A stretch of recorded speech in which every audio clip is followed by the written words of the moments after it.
오케이? 자, 할게요. 일단은 76쪽을 핍니다. 피고요. 저번 주까지 했던 내용 기억하시나 한번 이야기해 볼게요. 자, 일단은 눈길 어떤 내용이었어? 누구 나와? 주인공 누구야? 아들, 노인.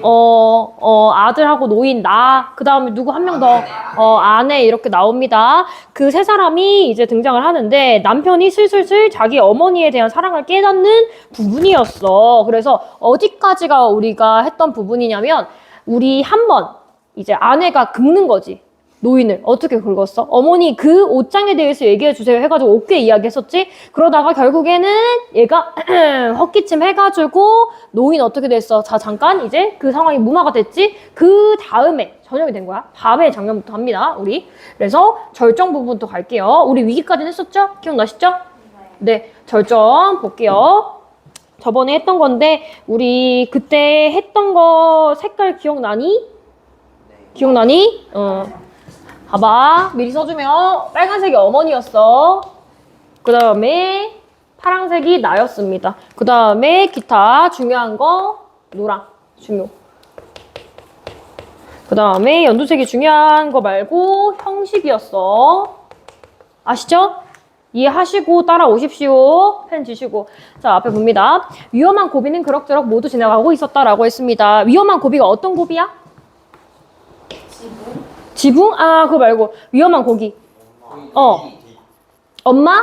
빚. 그래. 엄마 빚이랑 관련된 거. 엄마가 엄마의 사랑을 내가 깨우쳐버릴 수도 있다라고 하는 고비가 있는 거지. 얘한테는 고비야 그게. 그치? 왜냐면 엄마한테 빚을 느끼는 거니까. 이해됐지?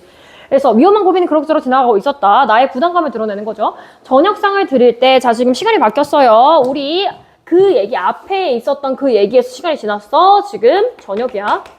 시간적인 배경. 저녁상을 드릴 때 노인은 언제나처럼 막걸리 한 대를 가져오게 하였다. 형의 술버릇 때문에 집안꼴이 그 지경이 됐는데 알지 얘들아? 우리 풍비박산 난 거 형이 다 달려 먹어가지고 그런 거였지. 그랬는데 웬일로 그렇게 술 걱정을 하지 않았다. 집에만 가면 당신이 손수 막걸리 한두 대씩을 꼭꼭 미리 마련해주곤 하였다. 이것도 뭐야 얘들아? 어머니의 사랑이잖아. 왜 아들을 위해서 술 먹고 그러니까 술 먹으면 졸리거든 얘들아. 편히 잘하는 거야. 그치? 어머니의 마음이죠. 그리고 얘들아 이건 딴 얘기인데 우리가 오늘 모의고사 한다고 했지. 모의고사 문법에 이게 나와요. 뭐가 나오냐? 이 당신이라는 표현이 나옵니다.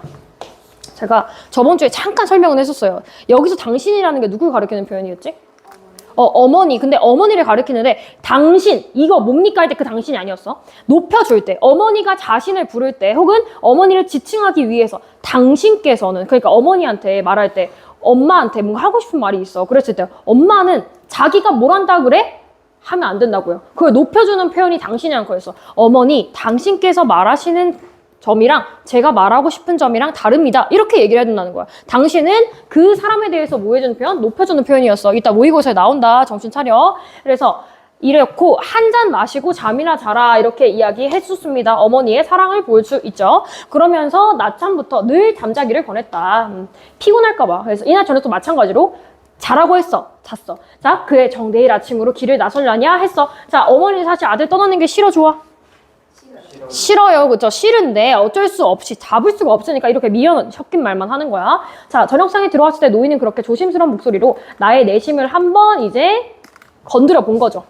그렇게 건드렸는데 이제 나는 엄청 퉁명스럽게 이야기하지. 뭐라 그러냐? 가야 될 일이 있으니까 가겠다는 거 아니겠어요? 자, 앞에 있었던 거 한번 기억해 볼까? 진짜 얘가 할 일이 있어가지고 가는 거 맞아 아니야?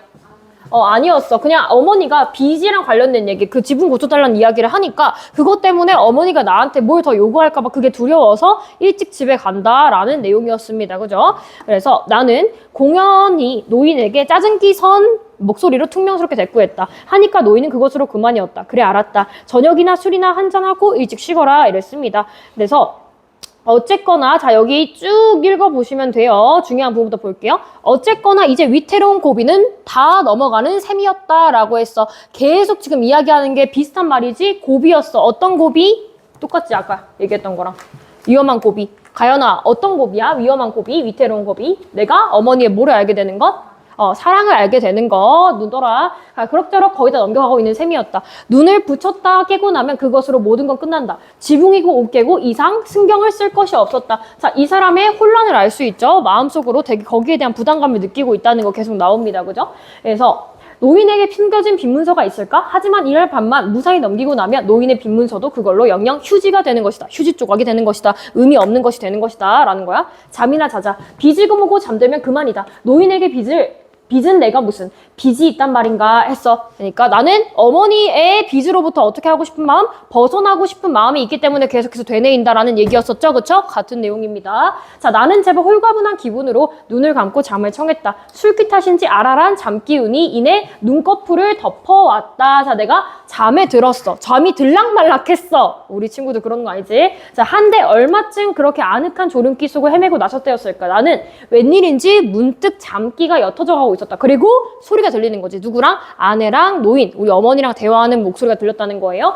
그 소리가 잠기 속에 도란도란 조심스러운 노인의 말소리가 들려왔다. 자, 어머니가 무슨 말을 하는지 봐야 되겠죠? 일단 추가적으로 보면 아내가 궁금해하던 그 과거 얘기를 밤이니까 어머니가 조용히 해주는 거야. 과거 이야기, 나를 보내고 난 뒤에 노인은 무엇을 했는지에 대해서 말하는 노인의 모습을 볼 수 있습니다. 그날 밤사말로 왜 그리 눈이 많이 내렸던지 잠을 잤으면 얼마나 잤겠느냐마는 그래도 잠시 눈을 붙였다가 새벽녘에 일어나서 보니 바깥이 웬통 한한 눈 천지로구나 라고 했어. 얘들아, 이 밤이 어떤 밤이 생각해야 돼? 그날 밤사말로 이렇게 얘기했잖아. 밤사이로라는 거야. 그러니까 그 아들이 기억나요? 집이 팔렸죠? 집이 없죠? 없는데 어머니가 사정사정 해가지고 집주인한테 뭐만 남겨달라 그랬어? 옷개만 남겨달라 했지. 그래가지고 집을 지키고 있어서 아들 대접하고 아들 잠 재우고 그 다음에 아들이 다음날 아침에 떠나는 거야. 그 날을 떠올리는 거야. 그날 밤을. 그래서 일어나 보니까 눈이 천지더라. 눈이 왔더라도 어쩔 수가 없지. 가야 되니까. 서둘러 밥 한 술씩 끓여다가 속을 덮이고 그 눈길을 서둘러 나섰더니라 라고 했어. 이때 나는 눈이 번쩍 뜨이지. 왜? 어머니가 내가 몰랐던 어머니 혼자 있었던 그날의 이야기를 처음 듣는 거기 때문에 그렇습니다. 눈이 번쩍 띄었다. 그래서 나한테도 어떤 기억이야? 굉장히 중요한 기억이라는 걸 생각해 볼 수가 있어요. 그래서 어찌된 일인지 노인이 마침내 그날 밤 이야기를 아내에게 가닥가닥 털어놓고 있는 중이었다. 자, 처지가 떳떳했으면 날이라도 좀 밝은 다음에 길을 나설 수도 있으련만 이라고 했습니다. 자, 여기서 이 어머니의 의도를 이해를 좀 할 필요가 있다, 얘들아. 어머니가 왜 부끄럽니, 얘들아? 집이 없어요. 집이 없어. 집이 없고 집이 팔린 상황이고 동네 사람 다 알아. 우리 아들을 보내는 게 애초에 이 모습이 들켰다가는 주위 사람들이 한두 마디 하는 그런 게 싫은 거야. 그지? 그러니까 떳떳하지 않다라고 하는 거죠. 집안이 몰락해서 거처없이 떠돌게 된 처지를 부끄럽게 생각한다라는 겁니다. 그래서 그땐 어찌도 그런 처지가 부끄럽고 저주스럽기만 했던지 어머니의 심정이 드러나 있죠. 굉장히 부끄러웠다라는 거죠. 직접 제시. 그래 할 수 없이 새벽 눈길을 둘이서 나섰지만 시올이나 내는 장터 차부까지 산길이 멀기는 또 얼마나 멀더라냐. 그러니까 그 아들을 보내는 길이 어땠다? 굉장히 힘들었다라는 이야기를 어머니가 회상하고 있어요. 기억을 차근차근 더듬어 나가고 있는 노인의 몽롱한 목소리는 마치 어린 손주에게 옛 이야기라도 들려주는 할머니의 그것처럼 아늑한 느낌마저 깃들어지고 있었다. 나도 사실 어머니에 대한 좋은 마음을 가지고 있다는 거야. 슬프고 아픈 기억이었지만 아들과의 추억이 담긴 소중한 기억이었음을 드러내고 있는 서술이 되는 거죠. 그래서 아내가 결국은 노인을 거기까지 유도해 냈을 불명했다. 그러니까 아내가 어떻게 했다는 거야? 노인을 설득해서 아유 어머니 그래도 너 얘기 좀 들려주세요 이렇게 했다는 거지. 그래서 이야기를 한들 네가 어찌 다 알아들을 수가 있겠냐라고 낮에는 얘기를 했는데 지금은 이렇게 얘기한다는 거지. 노인이 말꼬리를 한 가닥 깔고 넘어온 기미를 아내가 무심히 들어 넘겼던 것이 아니었다. 그거를 말꼬리 붙잡고 어떻게 했어? 이야기하게끔 했다는 거야. 그날 밤, 아니 그날 새벽, 이제 밤이 늦은 거야. 아내에겐 한 번도 들려준 적이 없는 그날 새벽의 서글픈 동행을 나 자신도 한사코 기억에 피안이라는 건 이제 지옥이야. 없는 부분, 안 보이는 부분. 피안으로 사라져 주기를 바라오던 그 새벽의 눈길의 기억을 노인은 이제 받아낼 길 없는 묵은 빈문서를 들추듯 허무한 목소리로 되씹고 있었다라고 했습니다. 뭔 말이야? 나도 심지어 그날의 일은 얘기하면 아내가 아니 어머니가 너를 그렇게 살아준 게 좋는데 왜 그렇게 했느냐라고 질타할 게 뻔하니까 아내한테도 얘기를 안 한 거야. 근데 이제 그 얘기를 어머니가 하는 거지. 그죠? 그래서 날은 아직 어둡고 산길은 험하고 미끄러지고 넘어지면서도 차부까지는 그래도 어떻게 시간을 데워 갈 수가 있었구나. 아들을 이제 바래다 주는 그 장면이에요. 차가 오는 데까지. 그래서 이야기를 듣고 있는 나의 머릿속에도 마침내 그날의 정경이 손을 닿을 듯 역력하게 떠올랐다. 어린 놈의 처지가 너무도 딱해서였을까? 아니 어쩌면 노인 자신의 처지까지도 그 밖에 달리 도리가 없었을 노릇이었을지도 모른다라고 했어. 봐봐. 어머니가 얘한테 뭐 조금 더 해주고 싶었지. 근데 해줄 수 있어? 없어? 없지. 근데 어머니가 이렇게 해줄 수 있는 게 없었을 거다. 어머니도 조금 힘들었겠지. 이런 말투를 지금 얘가 보이고 있어. 뭐래? 달리 도리가 없었을 노릇이었을지도 모른다. 이건 누구 생각이니? 내 생각이지. 자, 이거 무슨 시점이라고?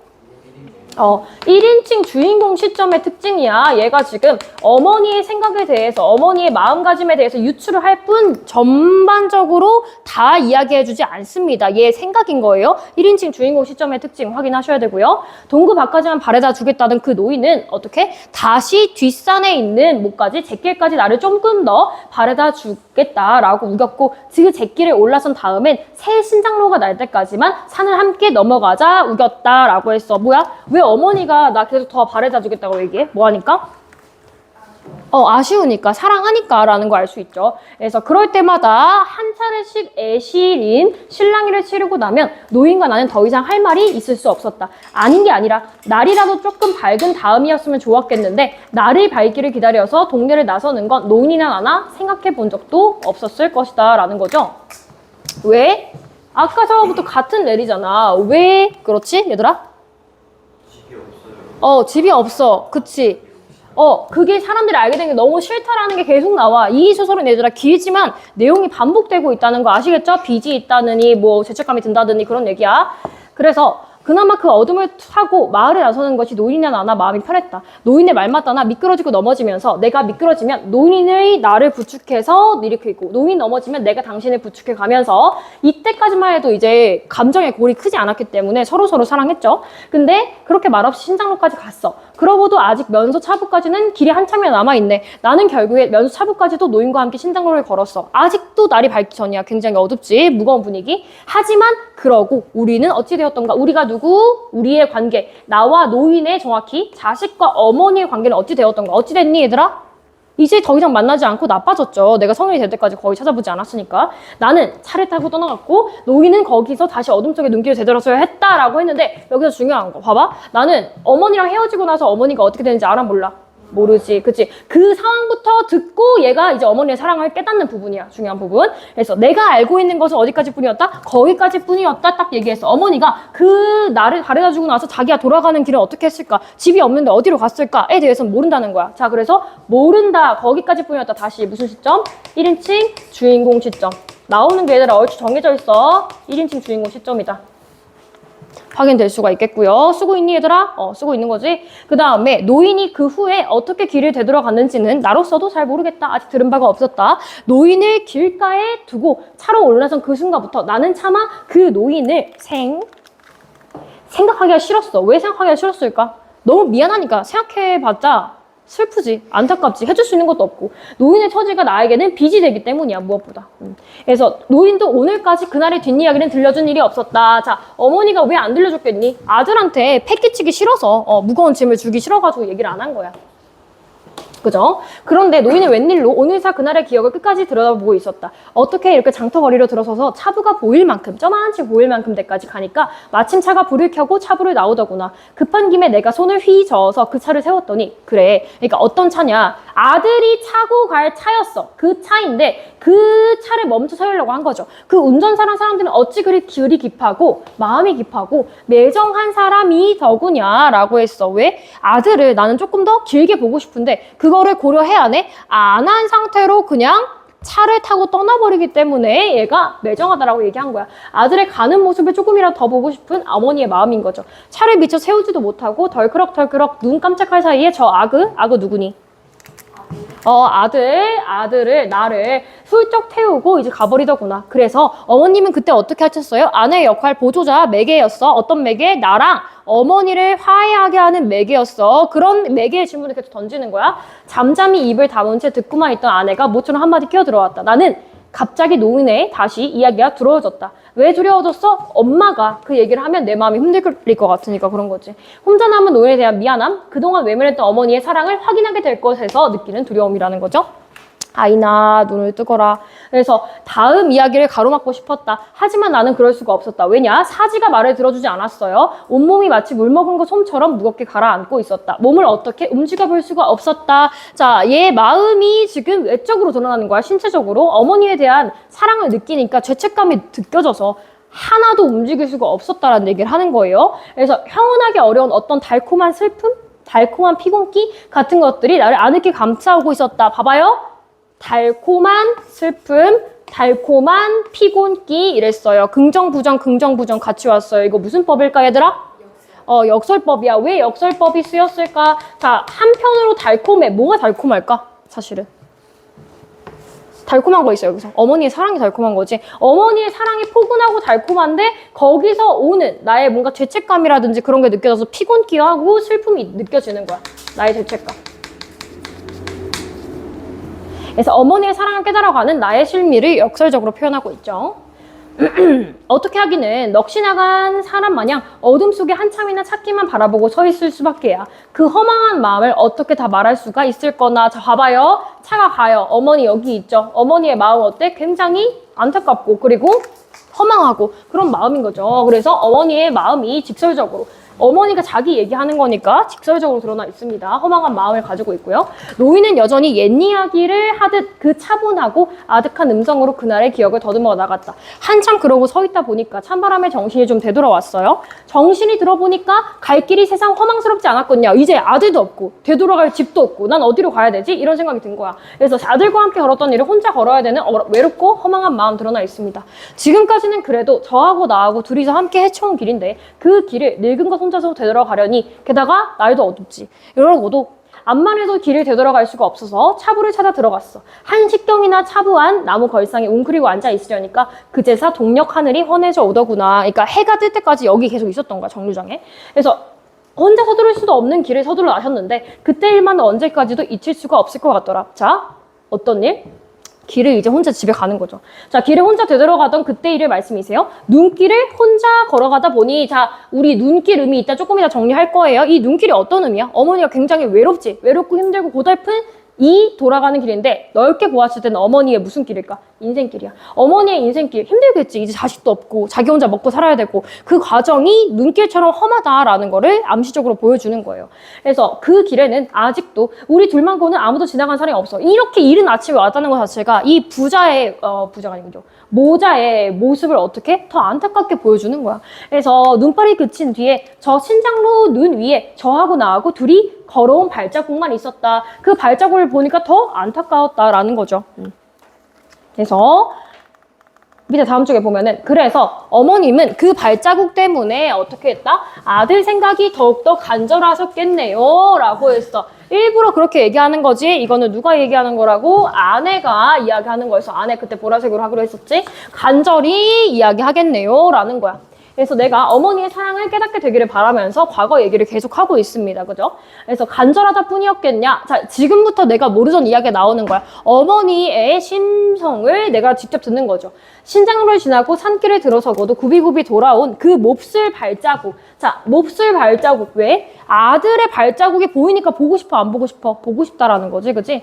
그 다음에 아직도 도란도란 저 아그 목소리나 따뜻한 온기가 남아있는 것 같았다. 산 비둘기만 푸르르 날아오라도 저 아그 넋이 새가 되어 다시 돌아오는 것 같다. 그러니까 모든 걸 봐도 다 누구 같아?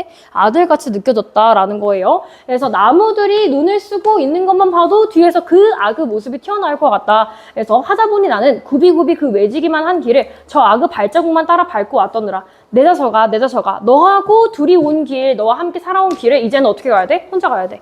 늙은 것 혼자서 가고 있구나라는 거야. 했었을 때, 자, 어머니의 마음을 내가 처음 듣죠. 자, 이게 되게 직설적인 표현이에요. 울기만 했겠냐? 어머니 그때 우시지 않았어요? 아니야, 울기만 한 게 아니라 오목조목 디뎌 저 눈, 아그 발자국마다 한도 없는 눈물을 뿌리고 돌아왔지. 봐봐요. 그러니까 어머니가 어떻게 했어요? 끊임없이 울었다라고 얘기를 하는 거죠. 그렇죠? 어머니의 심정을 얘가 처음 듣게 된 거야. 그랬을 때, 자, 어머니의 마음, 부디 몸이나 성이 지내거라. 그러니까 애가 어땠으면 좋겠어? 몸이라도 건강했으면 좋겠다라는 거지. 부디 너라도 좋은 눈 타고 사서 복 받고 살 거라. 눈앞이 가리도록 눈물을 떨구면서 눈물로 저 아그 앞길만 빌고 있지. 자, 그럼 내가 깨닫는 거야. 아, 어머니가 나랑 헤어진 이후에도 뭐를 바랐구나. 나의 행복을 바랐구나. 나의 평안을 바랐구나 라는 점에서 얘가 깨닫는 거죠. 노인의 이야기가 거진 끝이 나고 있는 것 같았다. 아내는 이제 할 말을 잃은 듯 조용히 입을 다무고 있었다. 아내도 울었겠죠. 자, 그런뒤 그 서두를 것도 없는 길이라 그렁저렁 신음 없이 돌아온 그 발걸음이 그래도 어느 참에 동네 뒷산까지 도모에 있더구나. 당도에 있더구나. 하지만 나는 그 길로는 차마 동네를 바로 들어설 수가 없어요. 자, 여기서 중요한 거. 차마 동네를 바로 들어설 수가 없었던 이유 마찬가지야. 앞에서 있던 것처럼 동네 사람들 보기가 부끄러워서. 그리고 여기서 보면은 잿등이에 눈을 쓸고 아직도 한참이나 시간이 남아 있어서 거기서 앉아 있었대요. 자, 어머니도 근데 봐봐. 여기서 아내가 해석하는 바랑 어머니의 진짜 의도가 달라. 잘 생각해봐요. 자, 돌아갈 곳이 없어서 어머니가 여기 있었던 게 아니야. 어머니는 부끄러운 게 포인트야. 돌아갈 곳이야 따지면 있다 그래. 뒤에 보면. 자, 한동안 조용히 입을 다물고 눈 떠라. 아내가 더 이상 참을 수가 없어진 듯 노인을 채근하고 나셨다. 그 목소리가 울먹임 때문에 떨리고 있었다라고 했어요. 그래서 나 역시 이제 노인을 참을 수가 없었고 이제나마 노인을 가로막고 싶었다. 그러니까 늦었지만 더 이상 얘기하면 자기도 감정이 북받칠 것 같으니까 얘기하는 걸 막고 싶었다라는 거죠. 근데 그런 아내의 추궁에 대한 그 노인의 대꾸가 너무나 두려워서 노인의 대답을 들을 수가 없었지만 불가능한 일이었어. 나는 이제 지금 뭐 하는 척이야? 나 지금 자는 척 중이란 말이야. 그죠? 여기서 내가 깨버리면 이상하잖아. 내가 자신이 떠난 후에 홀로 눈길을 되돌아오던 그 어머니의 이야기를 듣게 되었습니다. 자, 결말 부분. 다 왔다 얘들아. 정신 차려. 나는 아직도 눈을 뜰 수가 없었다. 그죠? 부끄럽고 미안하고 그러니까. 불빛 아래 눈을 뜨고 일어날 수가 없었다. 봐요. 여기서 중요한 소재가 마지막에 왕왕 나오는데 불빛이 중요합니다. 불빛, 무슨 불빛이야? 조그만 방에 있는 불빛이겠지? 그 불빛이 나를 부끄럽게 했어. 내가 어떤 게 부끄러워? 어머니의 뭐를 몰랐던 거? 어머니의 사랑을 지금 깨달았잖아. 어머니의 사랑을 이제까지 몰라봐줬던 거, 빚이라고 여겼던 거를 이 불빛이 나의 치부를, 그러니까 내가 어머니를 무시했던 그런 모습을 딱 비추는 것 같아서 나를 더 어떻게 만들어? 비참하고 죄책감 있게 만든다라는 거야. 그래서 죄책감.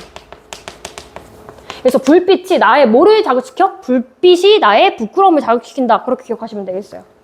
불빛 아래 눈을 떠 있을 수가 없었다. 사지가 마비된 듯 가라앉아 있는 때뿐만이 아니라 졸음기가 아직 아쉬워서도 아니라 눈꺼풀 밑으로 뜨겁게 차오르는 것 뭐니 얘들아?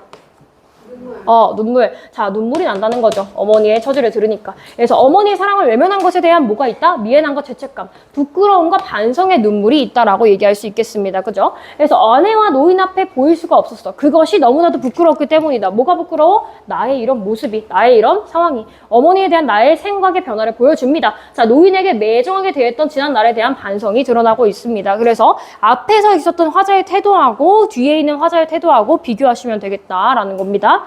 그래서 자, 울고 이제 알고 있었던 것 같다. 여보, 자, 이제 아내는 알아. 솔직히 알고 있으니까 어머니한테 계속 그렇게 말 시킨 거 아니야? 남편이 눈을 뜨고 있다는 걸 아니까 아내는 남편을 깨우려고 해요. 자, 일어나서 당신도 말을 해보세요. 뭐라고 말을 해야 될까? 어머니한테 사과를 하든 사랑한다고 하든 그런 말을 전해야 되는데 자, 일어나지 않아요? 자, 그녀가 느닷없이 나를 살짝 흔들어댔다. 근데 그녀의 음성은 이제 거의 울부짖음에 가까웠다. 아까 우리 아내가 굉장히 F잖아요. 도와주는 사람이잖아요. 아내도 이입을 해가지고 거의 울고 있었어. 그래도 일어날 수가 없어. 너무 부끄러우니까 일어날 수가 없지. 그래서 뜨거운 것을 숨기기 위해서 눈꺼풀을 꾹꾹 눌러 참으면서 내쳐 잠이 든 척 버틸 수밖에 없었다. 음성이 아직 흐트러지지 않고 있는 것은 오히려 노인뿐이었다. 그게 더 슬픈 거야. 사실 여기서 제일 슬픈 건 누구야? 노인이야. 노인이 제일 슬픈 건데 그거를 어머니는 꾹꾹 참고 있는 거야. 가만두거라. 아침길 나서기도 피곤한 것인데 어떻게 고나게 자고 있는 사람 못하라 그러냐? 뭐야? 어머니의 사랑이 더 느껴져서 이 와중에도 아들을 내일 아침에 떠난다고 했는데 잠 못 자면 피곤하니까 어떡하지? 걱정하는 거야. 아들 먼저 걱정하는 거.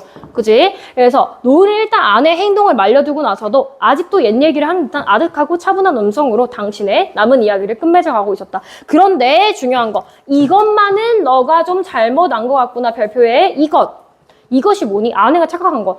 어머니 왜 거기 안 돌아가시고 거기 계속 있었어요? 돌아갈 곳이 없어서 그러셨군요. 라고 했는데 어머니는 돌아갈 곳은 있었어. 근데 부끄러워서 안 간 거야. 차마 부끄러워서. 봐요. 돌아갈 거처가 없어서 동네로 바로 들어가지 못했다는 그 생각은 잘못한 것 같구나. 그때 내가 뒷산 재증에서 동네로 바로 들어가지 못하고 있었던 일 말이다. 그건 내가 갈 데가 없어서 그런 게 아니야. 물론 집인 없지. 근데 옛날 인심 생각해봐. 다 재워줘요. 산 사람 목숨인데 설마 그때라고 누구네 문간방 한 칸이라도 산 몸뚱이 깃들일 때 마련이 안 되겠냐. 다 재워주는데 내가 왜 안 가야? 자, 갈 데가 없어서가 아니라 중요. 아침 햇살이 활짝 펴져 들어있는데 눈에 덮인 그 우리 집 지붕까지도 햇살 때문에 볼 수가 없다구나. 비슷해. 아까 아들이 불빛 때문에 부끄러워가지고 못 일어났죠. 어머니도 햇빛이 나를 비추는 것 같아. 어떤 모습? 가족으로서 어쨌든 가족에 있었던 나의 자식을 지키지 못한 그런 부끄러움에 대해서 비춰주는 것 같아서 더 못 갔다는 얘기야. 그래서 더구나 동네에선 아침 지는 연기가 한창인데 그렇게 시린 눈을 해갖고는 햇살이 부끄러워서 차마 어떻게 골목을 들어갈 수가 있겠더냐라고 했습니다. 다시 한번 발표할게요. 햇살. 햇살은 뭐냐면 그 자식과 집을 지키지 못한 것에 대한 어머니의 부끄러움과 슬픔, 한스러움 이런 것들이 될 수가 있습니다. 다시 한번 정리해서 볼게요. 뭐하지 못한 이 자식과 부모의 관계를 뭐하지 못한, 지키지 못한 뭐가 드러나? 죄책감. 그래서 비슷한 소재가 같이 쓰이고 있어요. 불빛이든 햇빛이든. 듣고 있니 얘들아? 네. 어떤 거? 아들이? 불빛 때문에 슬퍼한다 어머니가.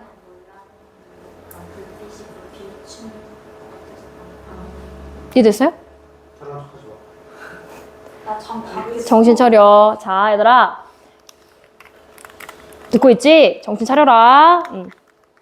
그래서 그놈의 뭐한 맑은 햇살이 부끄러웠다. 그래서 차마 그런 엄두가 생기지 않았다. 자, 그래서 시린 눈이 나도 조금이라도 가라앉히고 그래 그러고 앉아 있었더구나 라고 이야기를 해줬어요. 그래서 마지막 결말 그러고 나서 어머니 이야기를 끝으로 열린 결말로 끝났죠. 그래서 이 다음은 우리가 생각을 하는 거야.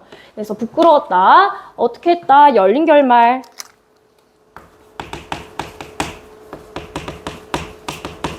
열린 결말을 했을 때 두 가지의 효과가 있겠죠. 일단은 열린 결말이야. 이 다음에 아들 어떻게 했을까? 아마 어머니한테 잘 해줬겠지, 그지? 근데 그거를 독자한테 생각하게 만들잖아. 뭐를 준다? 여운을 남긴다라는 효과 있죠. 얘들아, 뭐하니? 아이고. 뭐하니? 원맨쇼하니? 나 지금 빨리 써요. 여운을 남겼다 될 수 있겠고요. 그 다음에 독자한테 뭐를 준다? 상상력.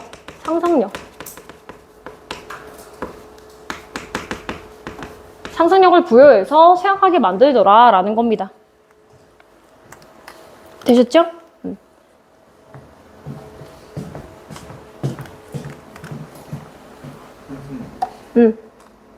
되셨죠? 자, 저 밑에서 이제 내용 정리 한번 할게요. 제목 내용이랑 같이 확인해야 되는데 일단 소재부터 먼저 확인을 하고 그 다음에 제목으로 넘어갈게요. 다시 한번 중요한 거 위주로 한번 보도록 합시다. 밑에 적으세요. 일단 첫 번째, 옥괴 적습니다. 옥괴. 시험에서 물어볼 거 옥괴예요. 여기 여백에다가 적어볼게요. 웃겨 뭘 연상하지? 자, 옥괴 첫 번째 누구 입장에서? 나 입장에서 쓰는 거야. 나 입장에서는 어때? 굉장히 부정적으로 쓰입니다. 아이고 아이나 눈을 떠. 자, 내 입장에서는 되게 부정적이야. 옥괴를 보면은 뭐가 떠올라? 그날. 그날. 그치? 정확히 어머니에 대한 그치. 어머니를 떠올리게 하는 거야. 그래서 어머니를 연상케 한다. 그리고 어머니와 있었던 그날도 맞아요. 과거야, 과거. 과거를 연상케 하더라. 그러니까 그 슬프지 나한테 있어서.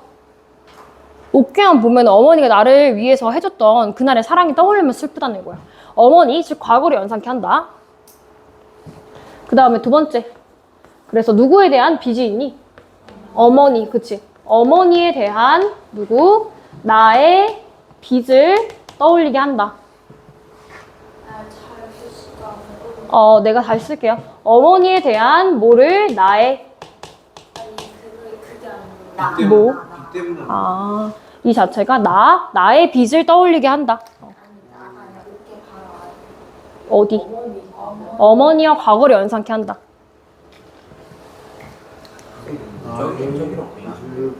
다 쓸게 그러면. 옆에다가 여기 다 쓸게. 여기 어디가 있었지? 나의 2번부터 잘 쓸게요. 어머니에 대한 나의 빚을 떠올리게 한다. 그래서 어때? 나한테 불편함을 주는 거.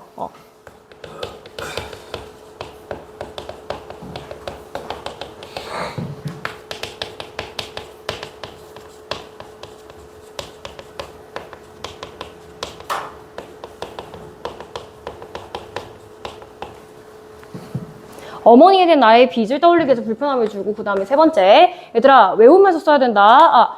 끝났군요. 그 다음에 나 말고 어머니에 대한 입장이 있을 수가 있겠죠. 이것만 여기다 쓸게. 어머니 어머니는 오히려 긍정하고 부정이 약간 같이 있어. 봐요.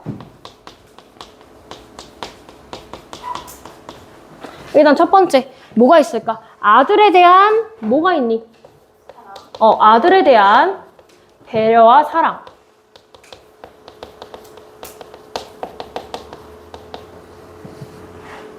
아들에 대한 배려와 사랑이 있겠고요. 그 다음에 뭐가 있을까? 이제 어머니가 이제 살아왔던 과거의 흔적이죠. 살아왔던이라 쓸게. 살아왔던 과거의 흔적. 그 살아왔던 과거가 뭐가 있니? 세간살이지, 세간살이.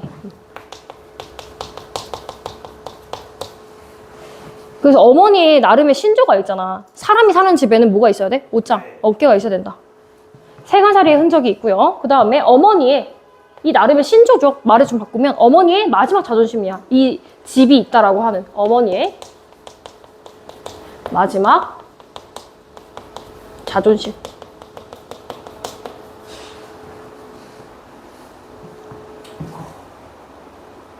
그 다음에 아내 입장에서도 있을 수가 있어요. 아내.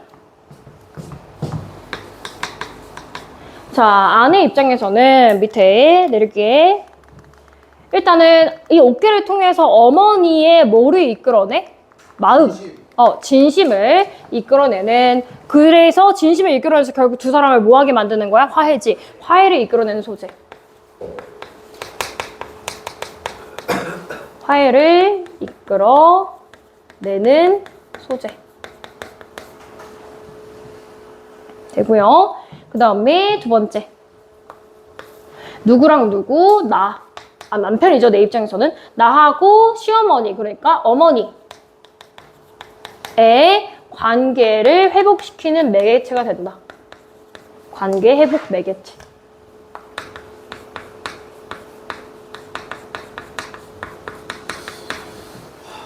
나와 어머니의 관계 회복의 매개체. 그 정도로 정리할 수 있다. 뭐가? 옷괴 정리한 거야, 옷괴. 그 다음에 불빛이랑 햇빛은 정말 방금 했으니까 기억을 해야겠지. 아내. 되셨죠? 자, 다시. 불빛, 나의 입장에서 뭐를 떠올리게 해? 어머니의 사랑, 그리고 거기에 대한 어머니의 사랑, 그리고 나의 서러움, 그리고 죄책감. 떠올리게 하더라, 불빛. 그 다음에 햇살, 어머니의 입장에서는 어떤 기억을 떠올리게 할까? 어때? 되게 부끄럽지? 가족하고. 누구? 나의 자식. 자식을 뭐 하지 못했어? 지켜주지 못했어. 보장이라고 해볼게. 보장하지 못했어. 그래서 거기서 오는 뭐가 있어? 똑같아. 서러움이 느껴지고. 그 다음에 죄책감. 가족이나 자식을 보존하지 못했어. 보장이나 얘들아, 보전이나 비슷한 말이에요. 지키다. 길이길이 기억되리 보전하다라고 하죠.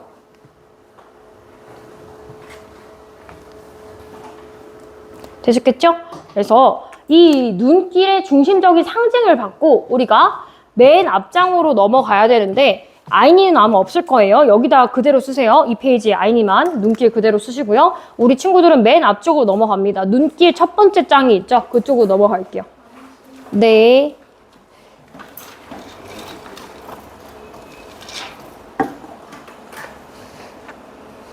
눈길 첫 번째 장이요? 맨 처음에 제옥의 의미, 그치, 거기.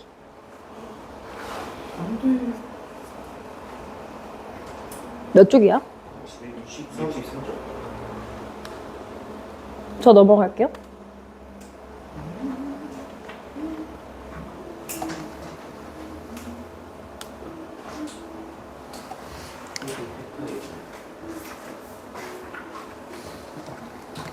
됐나요?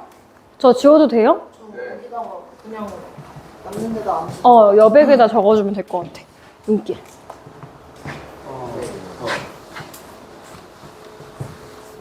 보세요. 일단은 눈길 두 가지 의미가 있어. 나하고 그리고 그 사람이 있어. 일단 적을게요. 눈길은 두 가지의 의미지. 일단 내가 떠나갔던 곳이고 떠나갔던 눈길 그리고 어머니가 혼자 남겨진 공간이에요. 일단 나 입장 그 다음에 어머니 입장. 나하고 어머니 입장이 있어. 첫 번째, 내 입장에서 봤을 때는 어때?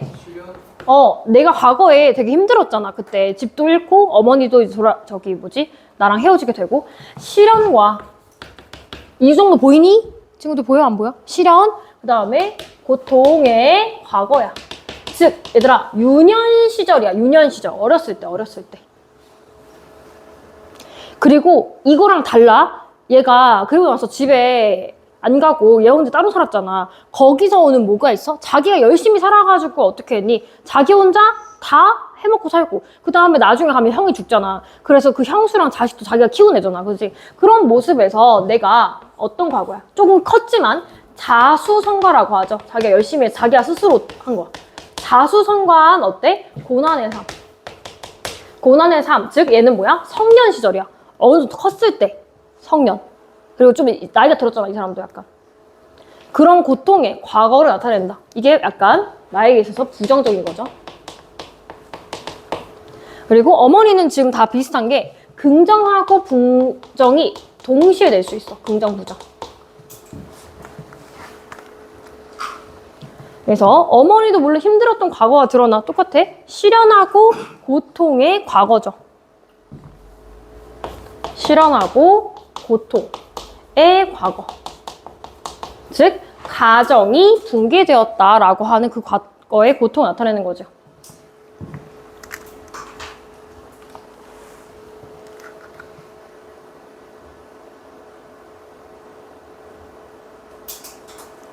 그래서 실현과 고통의 과거, 즉 가정이 붕괴됐던 모습.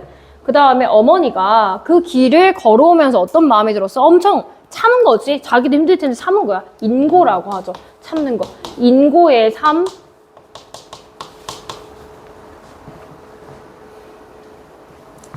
그 다음에 세 번째, 아들에 대한 뭐야? 결국에는 아들을 위해서 그치 그 길을 열심히 되돌아갔어. 헌신. 그리고 아들에 대한 결국에 사랑이다. 두 가지 의미가 다 있어. 어머니 입장에서는 힘들었던 과거기도 하지만 아들을 위했던 긍정적인 의미이기도 해요.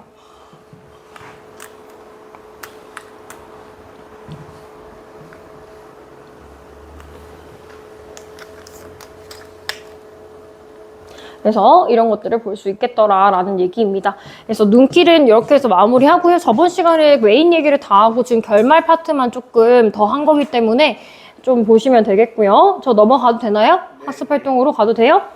뒤로 갈게. 뒤에는 얘들아 한 번씩 읽어보면 되는 거니까 내가 중요한 부분만 체크하고 넘어갈게. 모의고사 거의 해야 돼.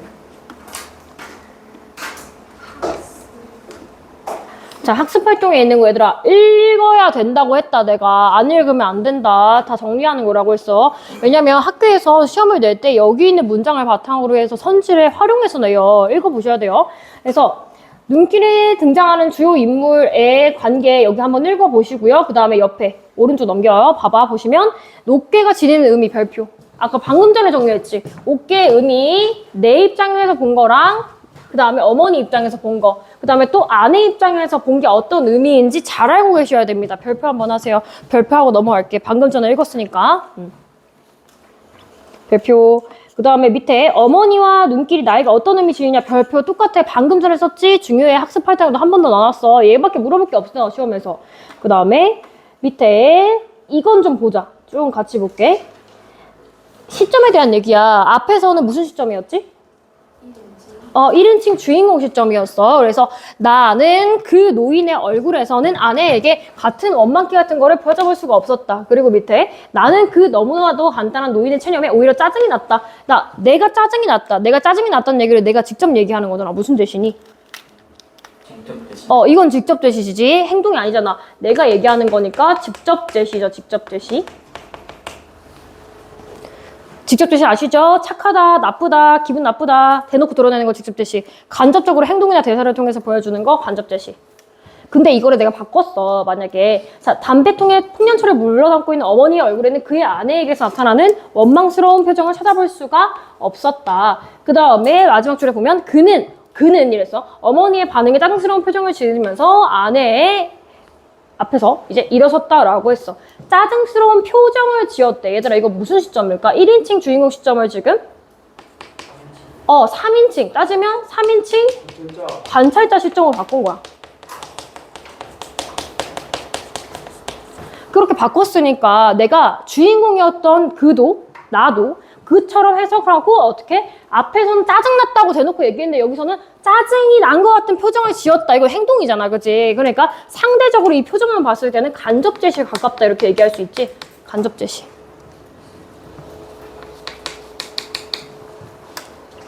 그래서 그런 표현상의 차이가 있더라. 근데 작가가 이 표현상의 특징을 1인칭 주인공 시점으로 설정한 까닭은 그것이 누구한테 이 나의 감정을 가장 잘 드러낼 수 있는 수단이라고 생각했기 때문에 그렇게 설정한 것입니다. 라는 겁니다.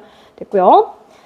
그 다음에 별표 여기 이건 좀 같이 봐야 돼. 옆쪽 여기 있는 5번 별표.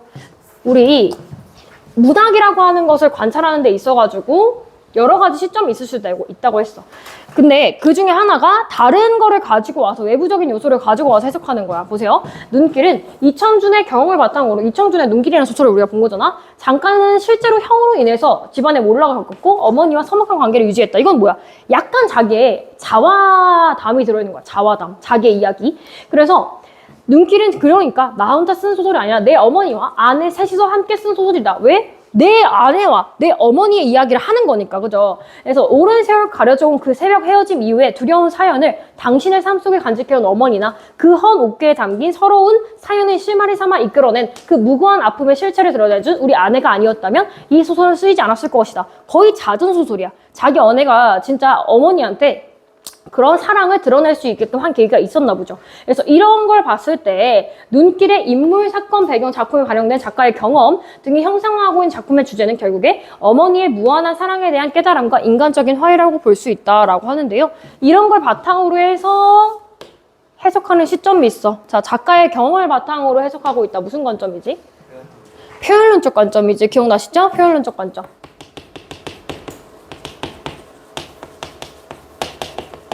절대가 뭐예요? 절대론적 관점은 작품 자체로만 보는 거죠. 시어 파악, 표현 방법 파악, 내용 파악 그런 게 절대론적 관점. 세계의 경험 아니면 그 당시 시대상을 파악했을 때는 반론적 관점. 그 다음에 독자 입장에서 봤을 때는 효용론적 관점.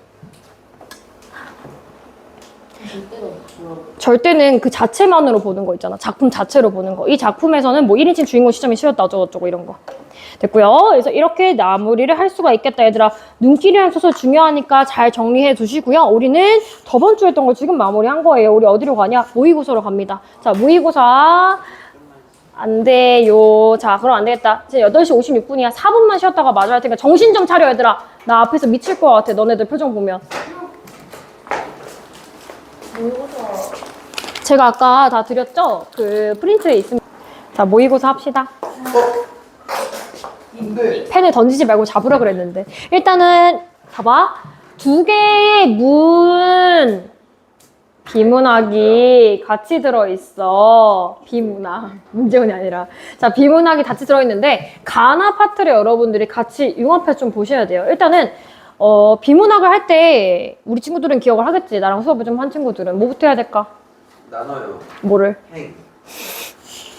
문단을 나눠야 된다는 거였죠. 그래서 문단부터 먼저 나눕시다. 문단은 뭐예요? 들여쓰기 되어 있는 부분이 문단이죠. 1, 2, 3, 4 나눠져 있는데 저랑 같이 봐요. 같이 1, 2, 3, 4문단 1문단부터 먼저 본다. 왜 나를 그렇게 멀뚱멀뚱 쳐다보지? 그치? 펜을 잡아. 자, 일단은 공리주의에 대한 얘기를 하고 있어. 자, 공리주의 들어본 사람. 왜요? 자, 한 번쯤은 들어봤으면 좋겠어. 공리주의의 모토는 이거야. 최대 다수의 최대 행복. 최대 다수의 최대 행복. 아, 좀 달라요. 자, 그건 좀 다르죠. 빨갱이식 대담이랑 얘들아, 거기까지 가면 안 돼. 봐봐. 최대 다수의 최대 행복이니까 이거는 목적이 최대한 많은 사람, 소수자를 제외하고 최대한 많은 사람이 많은 행복을 얻었으면 하는 바람이 바로 공리주의입니다. 그 공리주의에 대해서 이야기를 할 건데요. 공리주의가 뭔지 먼저 설명해주고 그 다음에 어떤 공리주의, 전후 공리주의가 있어. 걔네들을 살펴볼 거야. 자, 정신 차려. 일단 공리주의 얘들아 체크할게. 지금 선생님이 연두색 체크하는 게 기본적인 개념이랑 정의예요. 그리고 여기에서 지금 공리주의가 2개 나온단 말이야. 정신 차려. 일단은 과거에 있었던 밀 이전의 공리주의를 빨간색으로 비교하려고 빨간색으로 한 거야. 그 다음에 파란색이 미리 이야기한 미래 공리주의입니다. 참고하시고 내용 따라오세요. 미래 공리주의하고 과거 공리주의 있어. 그 과거의 공리주의.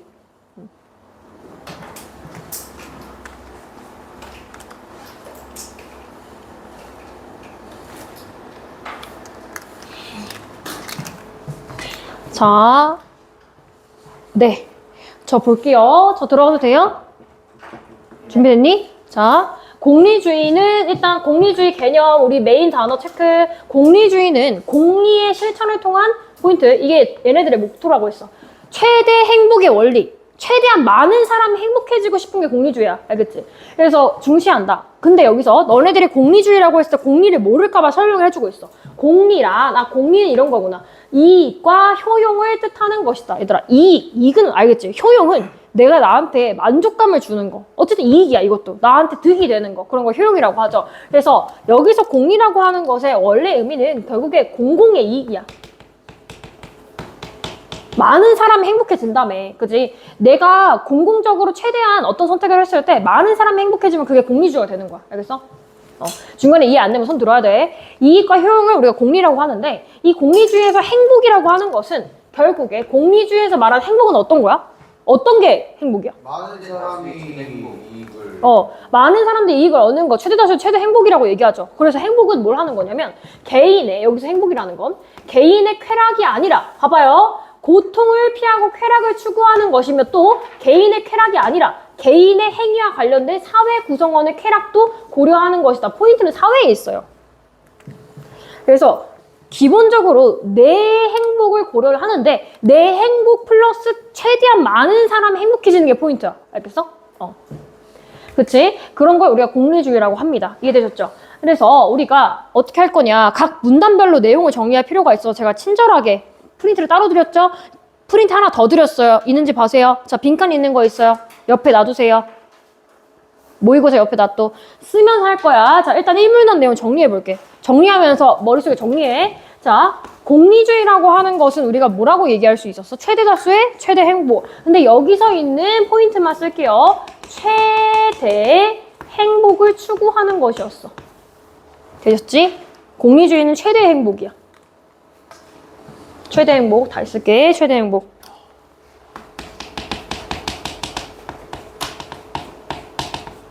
최대한 많은 사람들이 행복해지는 게 공리주의의 포인트고요. 여기서 말하는 공리는 두 가지로 얘기할 수 있었어. 뭐랑 뭐랑?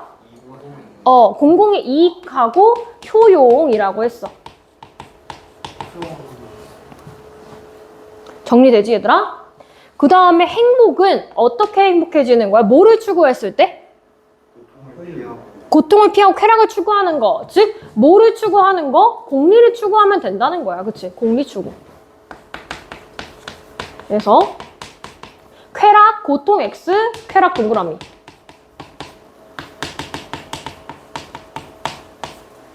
즐거워야 돼. 공리주의는 한마디로. 내가, 그리고 우리가. 되셨죠? 기본 내용이고 여기서 비교를 해야 돼. 밀이라고 하는 사람하고 아까 얘기했죠. 벤담이랑 밀이 공리주의를 대표적으로 얘기했던 사람이에요. 근데 이 사람들 전에 봐요. 밀 이전의 공리주의 체크. 밀 이전의 공리주의. 그래서 쉽게 얘기하면 밀이라고 하는 사람의 공리주의 이야기하기 전에 과거야, 과거. 얘네들이 처음이잖아. 학문을 처음 할 때 뭐가 있니? 한계가 있어. 그 한계점을 중심으로 보시면 됩니다.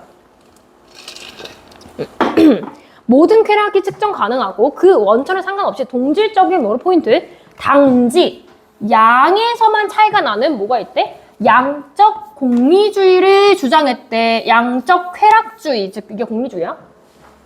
양적 쾌락주의의 입장을 가졌다라고 했어. 이거 뭐냐면 어떤 쾌락이든 좋으니까 많으면 좋다 이거야. 많으면 좋다. 양적인 거. 이해됐어? 그래서 동물적인 욕망에서 비롯되는 감각적이고 육체적인 쾌락, 체크해두라. 감각적이고 육체적인 쾌락과 인간의 고등정신 능력인 지성, 도덕과 감정, 상상력 등에서 비롯하는 정신적 쾌락이 본질적으로 동일하다고 본 것이다.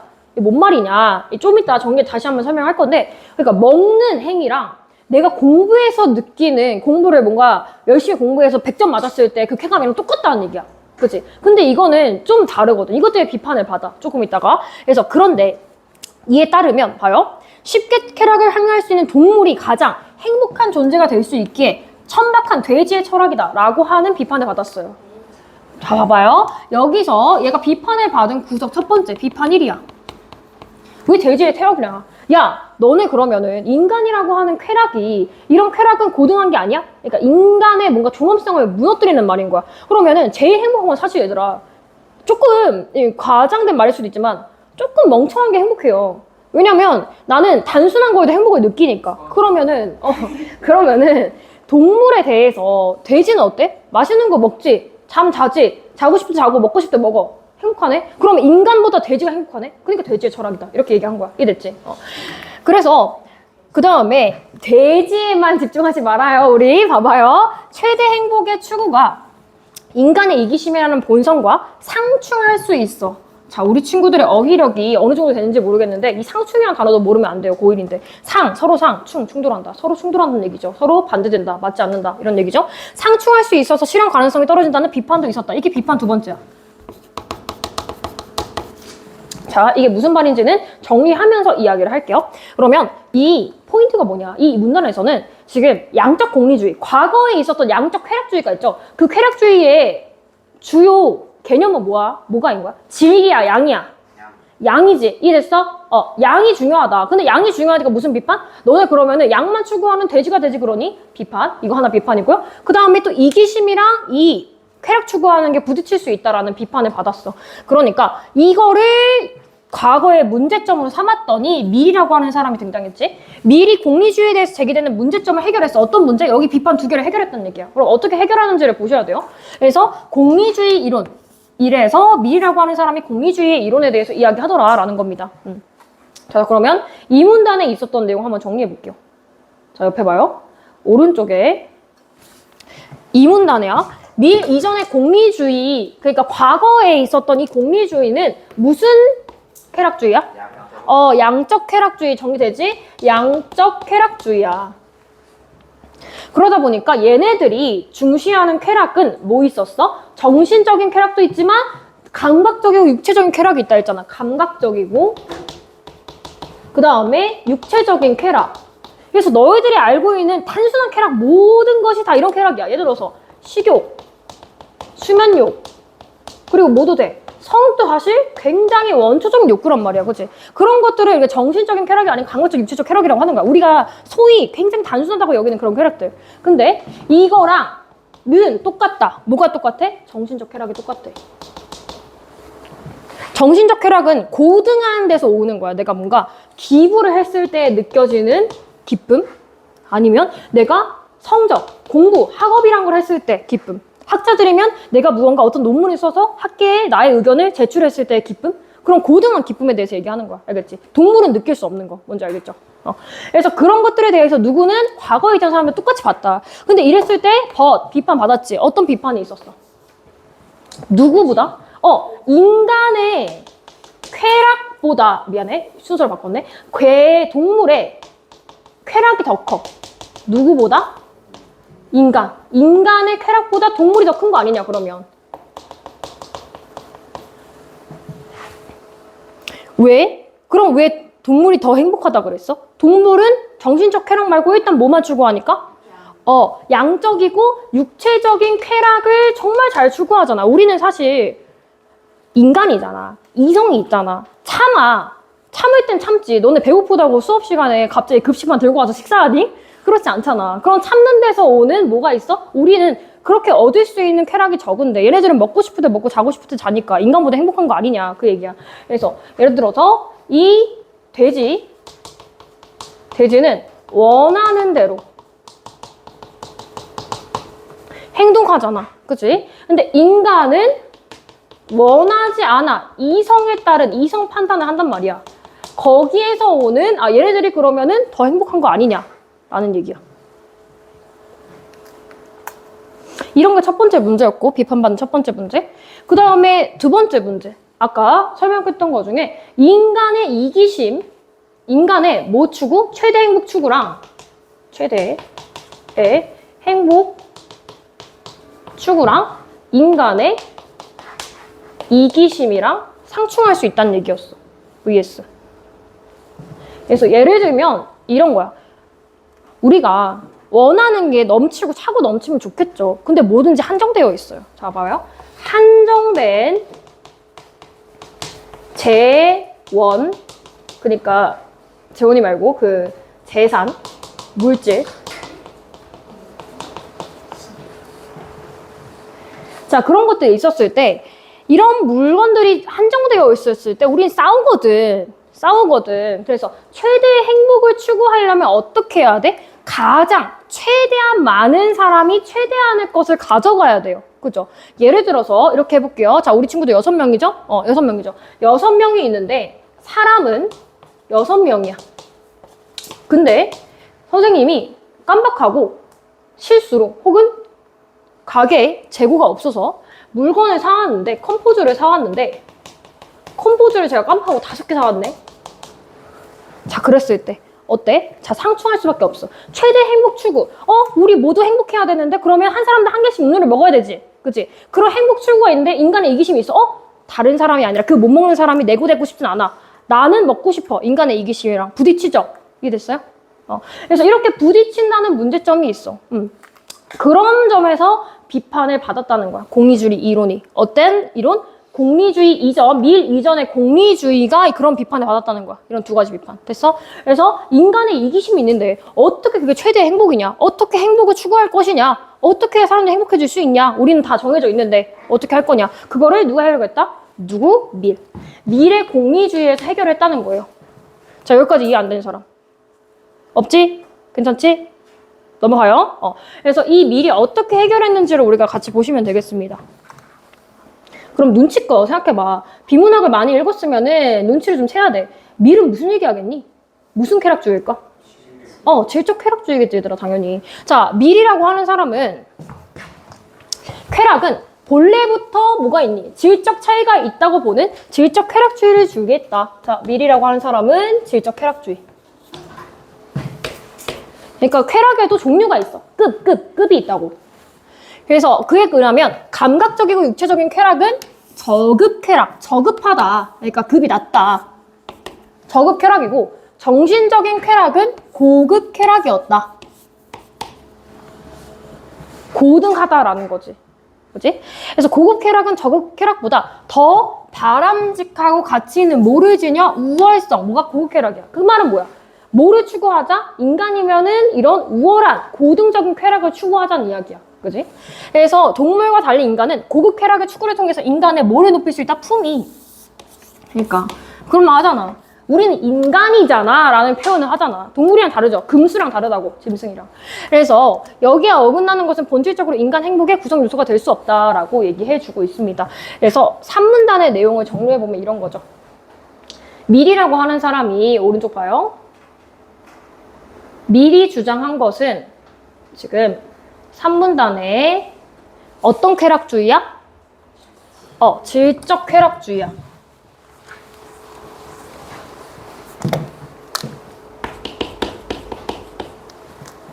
자, 이 사람은 어떤 것이, 자, 지금 위에서 얘기하는 기본적인 쾌락이 있었어. 어때? 육체적이고, 감각적이고, 그 다음에 육체적인 그런 쾌락은 어떤 쾌락이라고 했을까? 양적이고 굉장히, 여기서 뭐라 그랬어? 저급하다고 했잖아. 그치? 저급 쾌락. 좋지 않아. 질이 낮아. 그 다음에 값싼 그런 쾌락이고, 이거랑 위에는 작다 그랬잖아. 이 많으면 된다고 했는데 여기서는 그게 아니라 얘를 추구해야 된다고. 무슨 쾌락을 추구해야 된다? 정신적인. 정신적인 쾌락이 바로 무슨 쾌락이야? 고급. 그러니까 고급이 맞니? 고급 쾌락. 그럼 따지면 봐봐. 얘랑 얘 중에 뭐가 더 중요해? 1번, 2번. 2번. 2번이 중요하지. 그래서 얘가 더 크다. 이렇게 얘기할 수 있지. 얘는 하위야, 하위. 낮은 개념. 얘는 상위. 됐죠? 근데 여기서 우리가 눈치채야 되는 게 하나 있어.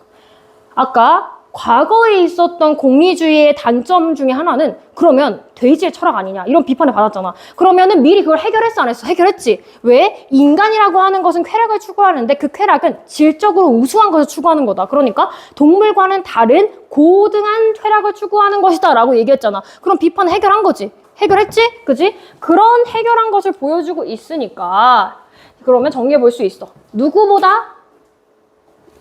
동물보다 인간의 쾌락이 더 크다. 왜냐? 생각을 해봐. 동물이 얻을 수 있는 쾌락은 어디에 그쳐? 육체적인 쾌락에 그치는데 우리가 얻을 수 있는 건 육체적 쾌락 당연히 되고 그 다음에 플러스 알파로 그 이상의 것을 추구할 수가 있잖아. 그래서 뭐가 크기 때문에 우리한테는 이런 질적 쾌락이 굉장히 크기 때문에 그래. 알겠지? 그 다음에 우리가 비판받은 구석이 하나 더 있으니까 하나 더 봐야 되지.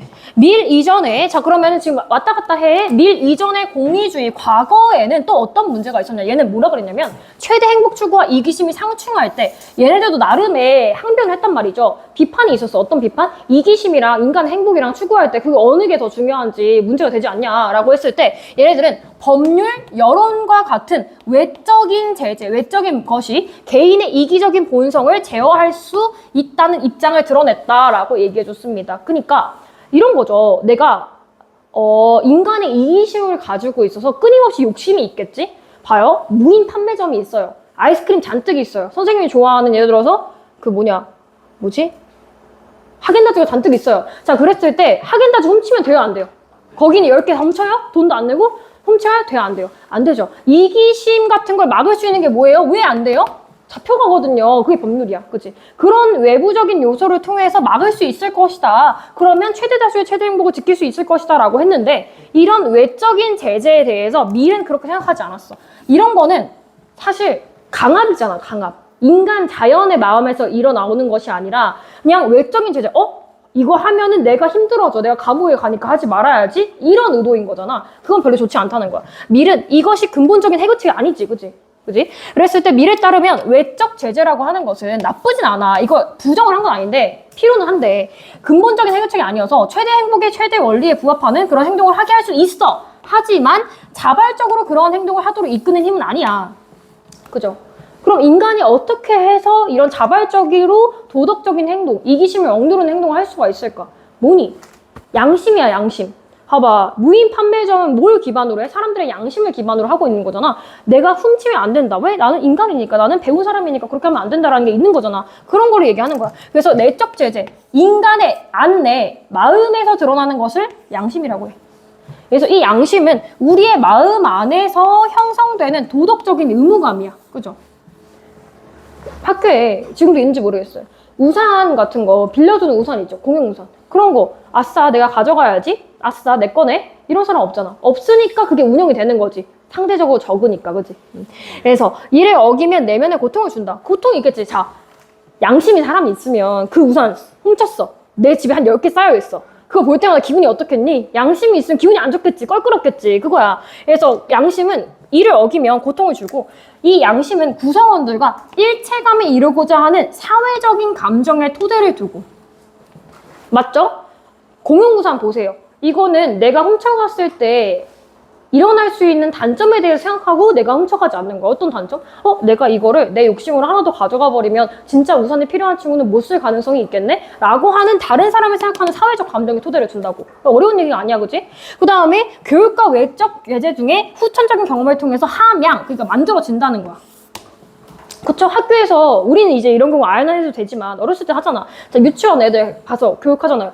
얘들아, 선생님이 물건을 딱 6개 준비했어요. 근데 우리 친구들이 6명이에요. 그러면 내가 2개 가지고 싶을 때 2개 가지면 돼요? 안 돼요? 할 거 아니야. 교육을 받는다라고. 그죠? 이런 거를 통해서 하면 된다. 이를 통해서 비로소 인간은 자기 이익 지향성을 포인트. 자기 이익 지향성이라는 게 결국 뭐야? 이기심. 나의 이익을 추구하는, 오로지 나의 이익만을 추구하는 이기심을 극복하고 최대 행복의 원리에 따르는 삶을 살 수 있게 된다라는 거야. 되셨죠? 그러면 3문단 정리 한번 해봅시다. 너무 힘드네. 뭐라고요? 너무 솔직하네. 너무 힘들다고요? 내가 진짜 앞에서 목 터지고 있는데 정신 안 차려. 자, 지금 완전 집중. 완전 집중. 완전 집중. 지금 완전 말짱해. 자, 여기 이해 안 된 사람. 아니죠. 이해 안 된 사람. 그러면은 응. 제 누구냐? 어. 밀 전에 있던 애가 돼지 철학을 가지고 있는 거예요. 그쵸? 네. 네. 그냥 돼지라고 말하고 싶은 거 아니죠? 자, 앞에 봐요. 3문단. 밀 이전의 공리주의였어. 밀 이전의 공리주의에서는 외적인 제재, 뭐가 있어? 법률하고 여론에 있었어. 그것이 뭘 제어해? 인간의 이기심을 제어한다고 보았어. 그치? 근데 밀의 공리주의는 어때? 이게 아니라 내적인 제재가 진짜 자발적으로 사람들이 서로를 컨트롤할 수 있는 제재라고 보았어. 이게 뭐야? 인간의 이기심에 대해서 제어하잖아. 그치? 그래서 이것은 우리가 뭐라고 얘기할 수 있냐? 결국에 미안해. 마음을 급하게 먹어가지고 밑에 걸 여기 위에다 썼네. 미안. 내적 제재가 결국에 있어야 된다. 내적 제재가 뭐다? 양심. 미안. 양심. 그래서 내적 제재가 양심이고 얘가 우리 마음 안에 형성되는 일종의 도덕적인 의무감이라고 그랬어.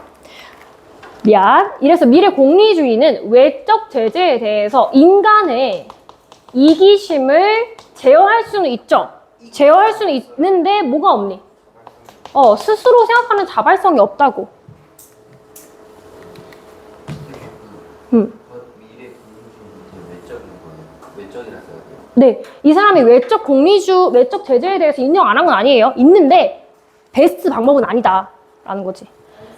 그래서 함양 방법, 이 양심에 대해서 함양하는 방법이 두 가지 있었죠. 첫 번째, 내가 뭐를 가져? 내 안에 있는 양심, 사회적 감정, 그치? 모든 사람을 위한다라고 하는 사회적 감정. 그 다음에 이게 뭐가 되는 거야? 무슨 제재? 교육과 외적 제재를 기반으로 해서. 얘들아, 그것도 될 수 있잖아. 나쁜 방법이긴 해도 내가 양심이 생기는 방법 중에 하나가 내가 어떤 잘못을 저질렀어. 학교에서 뭐 다른 친구를 괴롭혔어. 그랬을 때, 그런 상황이 있었을 때 외적 제재가 들어가. 벌을 받아. 그랬을 때 내가 느끼는 거야. 양심이 생기는 거야. 이렇게 하면 안 되는 거구나라는 걸 배우는 거. 그런 것도 양심이 만들어지는 방법이다. 그래서 비판, 두 번째를 지금 얘들아 중요한 거. 해결하고 있지. 무슨 비판을 해결하고 있어? 이기심이랑 최대 다수의 행복이 겹치지 않느냐라고 했는데 인간의 이기심을 뭘로 컨트롤하면 돼? 양심으로 컨트롤하면 돼 라고 하는 것을 이야기하더라라는 거예요. 자, 우리 친구들 어휘가 정말 걱정이 되기 시작했는데 어차피 우리 문제에 나와요. 함양이라고 하는 단어가 있습니다. 우리 학교에서 보면은 그 학교에서 주는 안내문 같은 거 잘 안 읽어봐요? 우리 거기에 보면은 함양이라는 단어가 굉장히 많이 나와요. 교육에서 많이 쓰이는 단어인데요. 내가 이 동아리의 목적은 우리의 과학적인 능력과 그 다음에 과학에 대한 자발적인 생각을 함양하는 것입니다 라고 했을 때 함양은 내가 이거를 키운다는 거야. 키움. 어떠한 능력을 키운다. 오케이? 그래서 함양하는 방법, 양심을 만들어내는 방법이 뭐다? 사회적인 감정하고 외적인 제재하고 교육을 통해서 만들 수 있다는 이야기를 하는 거예요. 되셨겠죠? 그래서 오문단으로 갑니다. 별거 없어요, 오문단은. 밀은 외적 제재하고 내적 제재를 통해서 최대 행복의 원리를 실현하여 사회 구성원의 후생을 높일 수 있다. 그러니까 사회 구성원한테 이렇게 하면 도움이 된다. 그래서 이러한 점에서 공리주의가 인간 윤리에 타당한 기준이 될 수 있다라고 하면서 공리주의는 필요해라는 이 사람의 주장을 이야기를 한 거예요. 그죠?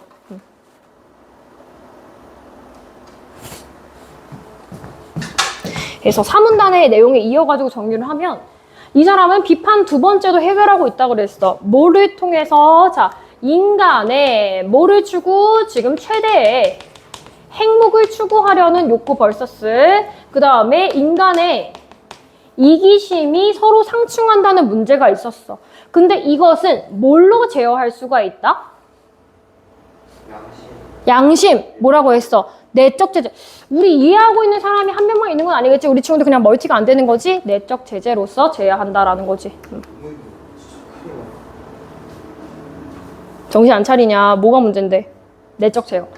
그 다음에 5문단 미래 공리주의는 결국에 뭐를 다 인정해? 외적 제재하고 내적 제재 다 인정이야. 그럼 좀 더 좋은 건 내적 제재에서 최대의 뭐가 일어난다? 많은 사람의 행복이 실현될 수 있다. 이렇게 얘기해 준 거잖아요. 가가 끝난 거야. 그 다음에 다 내용 정리 한번 해봐. 나 앞에 봐, 얘들아. 앞에 봐. 자, 공리주의에 대해서 이야기했습니다. 공리주의는 다 같이 대답해. 뭐, 최대의 뭐를? 행복을 추구하는 거야. 그치? 근데 이 최대의 행복을 추구하는 데 있어서 공리주의의 방식이 두 가지 있었지. 과거의 공리주의하고 미래 공리주의가 있었어. 과거의 공리주의가 가지는 특징은 어떤 쾌락주의라는 점에 있었지?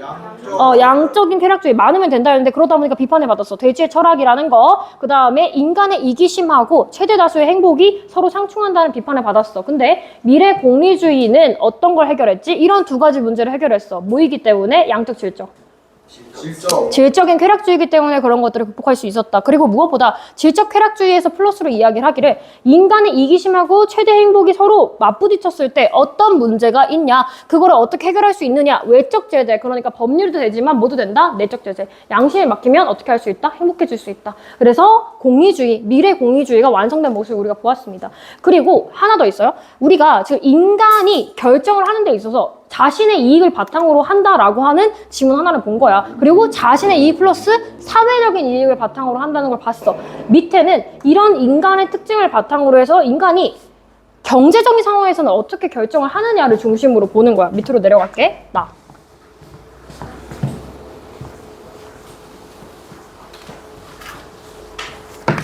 자, 나에서는 뭐가 나오냐면 다른 이야기가 나와요. 인간은 여기서 포인트는 인간이 이기적이라는 거야. 이게 틀린 건 아니에요. 인간의 이기적인 욕망을 충족하기 위해 한 사회가 갖고 있는 자원은 유한하다.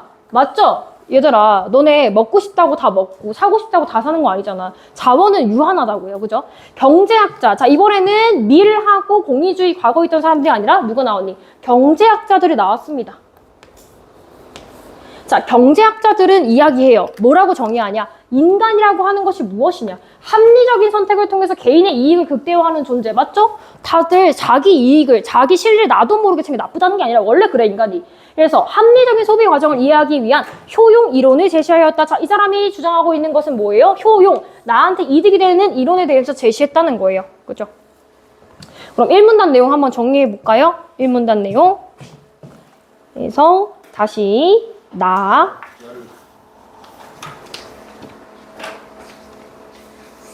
나에 보면은 이렇게 되어 있죠? 경제학자가 우리 있었어요. 이 경제학자는 인간에 대해서 인간은 어떤 존재, 뭐를 추구한다?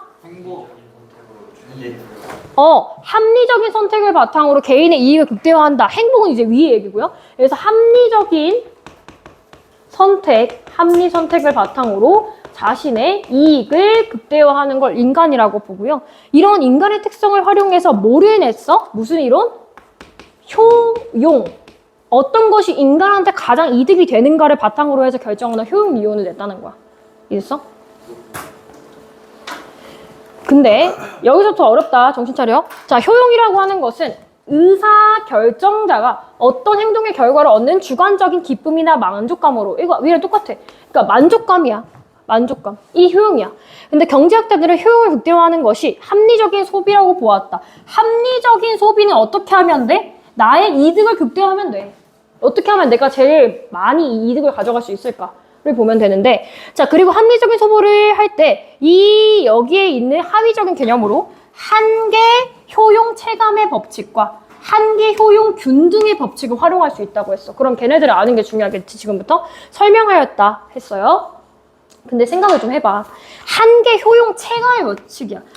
최대치 한계, 최대치에 내가 효용, 만족감을 느꼈을 때 내가 느끼는 체감, 느끼는 정도이고, 그 다음에 한계 효용 균등, 똑같다는 얘기잖아. 그치? 그 균등한 법칙에 대해서 얘기하겠다는 거야. 일단은 한계 효용이라고 하는 것이 무엇이냐? 한계 효용은 재화에 대한 소비를 한 단위씩 늘렸을 때 한계 효용 늘린다라는 거야. 늘렸을 때 내가 어떻게 되냐? 봐. 추가되는 효용을 말한다 이랬어요. 추가되는 효용.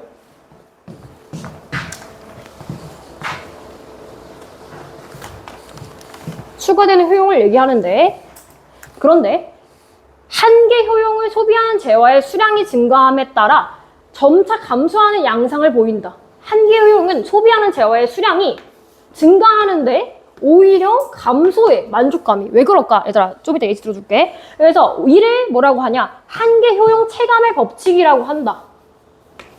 자, 그럼 벌써 다 끝났어. 한계 효용의 지금 법칙에 대해서 이야기를 하고 있어. 정리해볼게. 이 문단에서 이야기하는 거는 이거였어. 효용이라는 거는 뭐랑 뭐를 주는 거야? 우리한테? 행복한 만족감, 기쁜 만족감이라고 그랬어. 기쁜 만족감. 그래서 이 효용 이론에 대해서 이야기하기 위해서는 이 두 가지의 하위 개념을 알고 있어야 돼. 첫 번째 뭐라고 했지? 한계 선생님이 한 글자 더 넣어야겠군요. 한계 효용 체감의 법칙이야.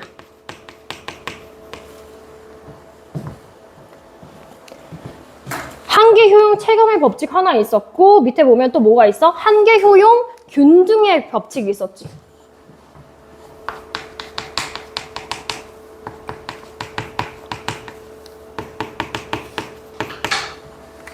한계 효용 체감의 법칙하고 균등의 법칙이 있었어. 그랬을 때 우리가 얘네들의 특성을 중심으로 해서 이해를 해야 되는데 일단 첫 번째부터 얘부터 먼저 적을게. 일단 한계 효용 체감 법칙.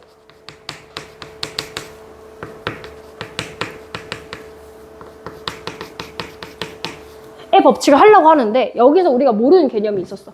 한계 효용이란 걸 잘 몰랐어. 근데 한계 효용은 뭐냐? 하나 살 때 1단위가 하나야. 한 개 살 때 내가 올라갈 수 있는 만족감을 한계 효용이라고 했어. 그치?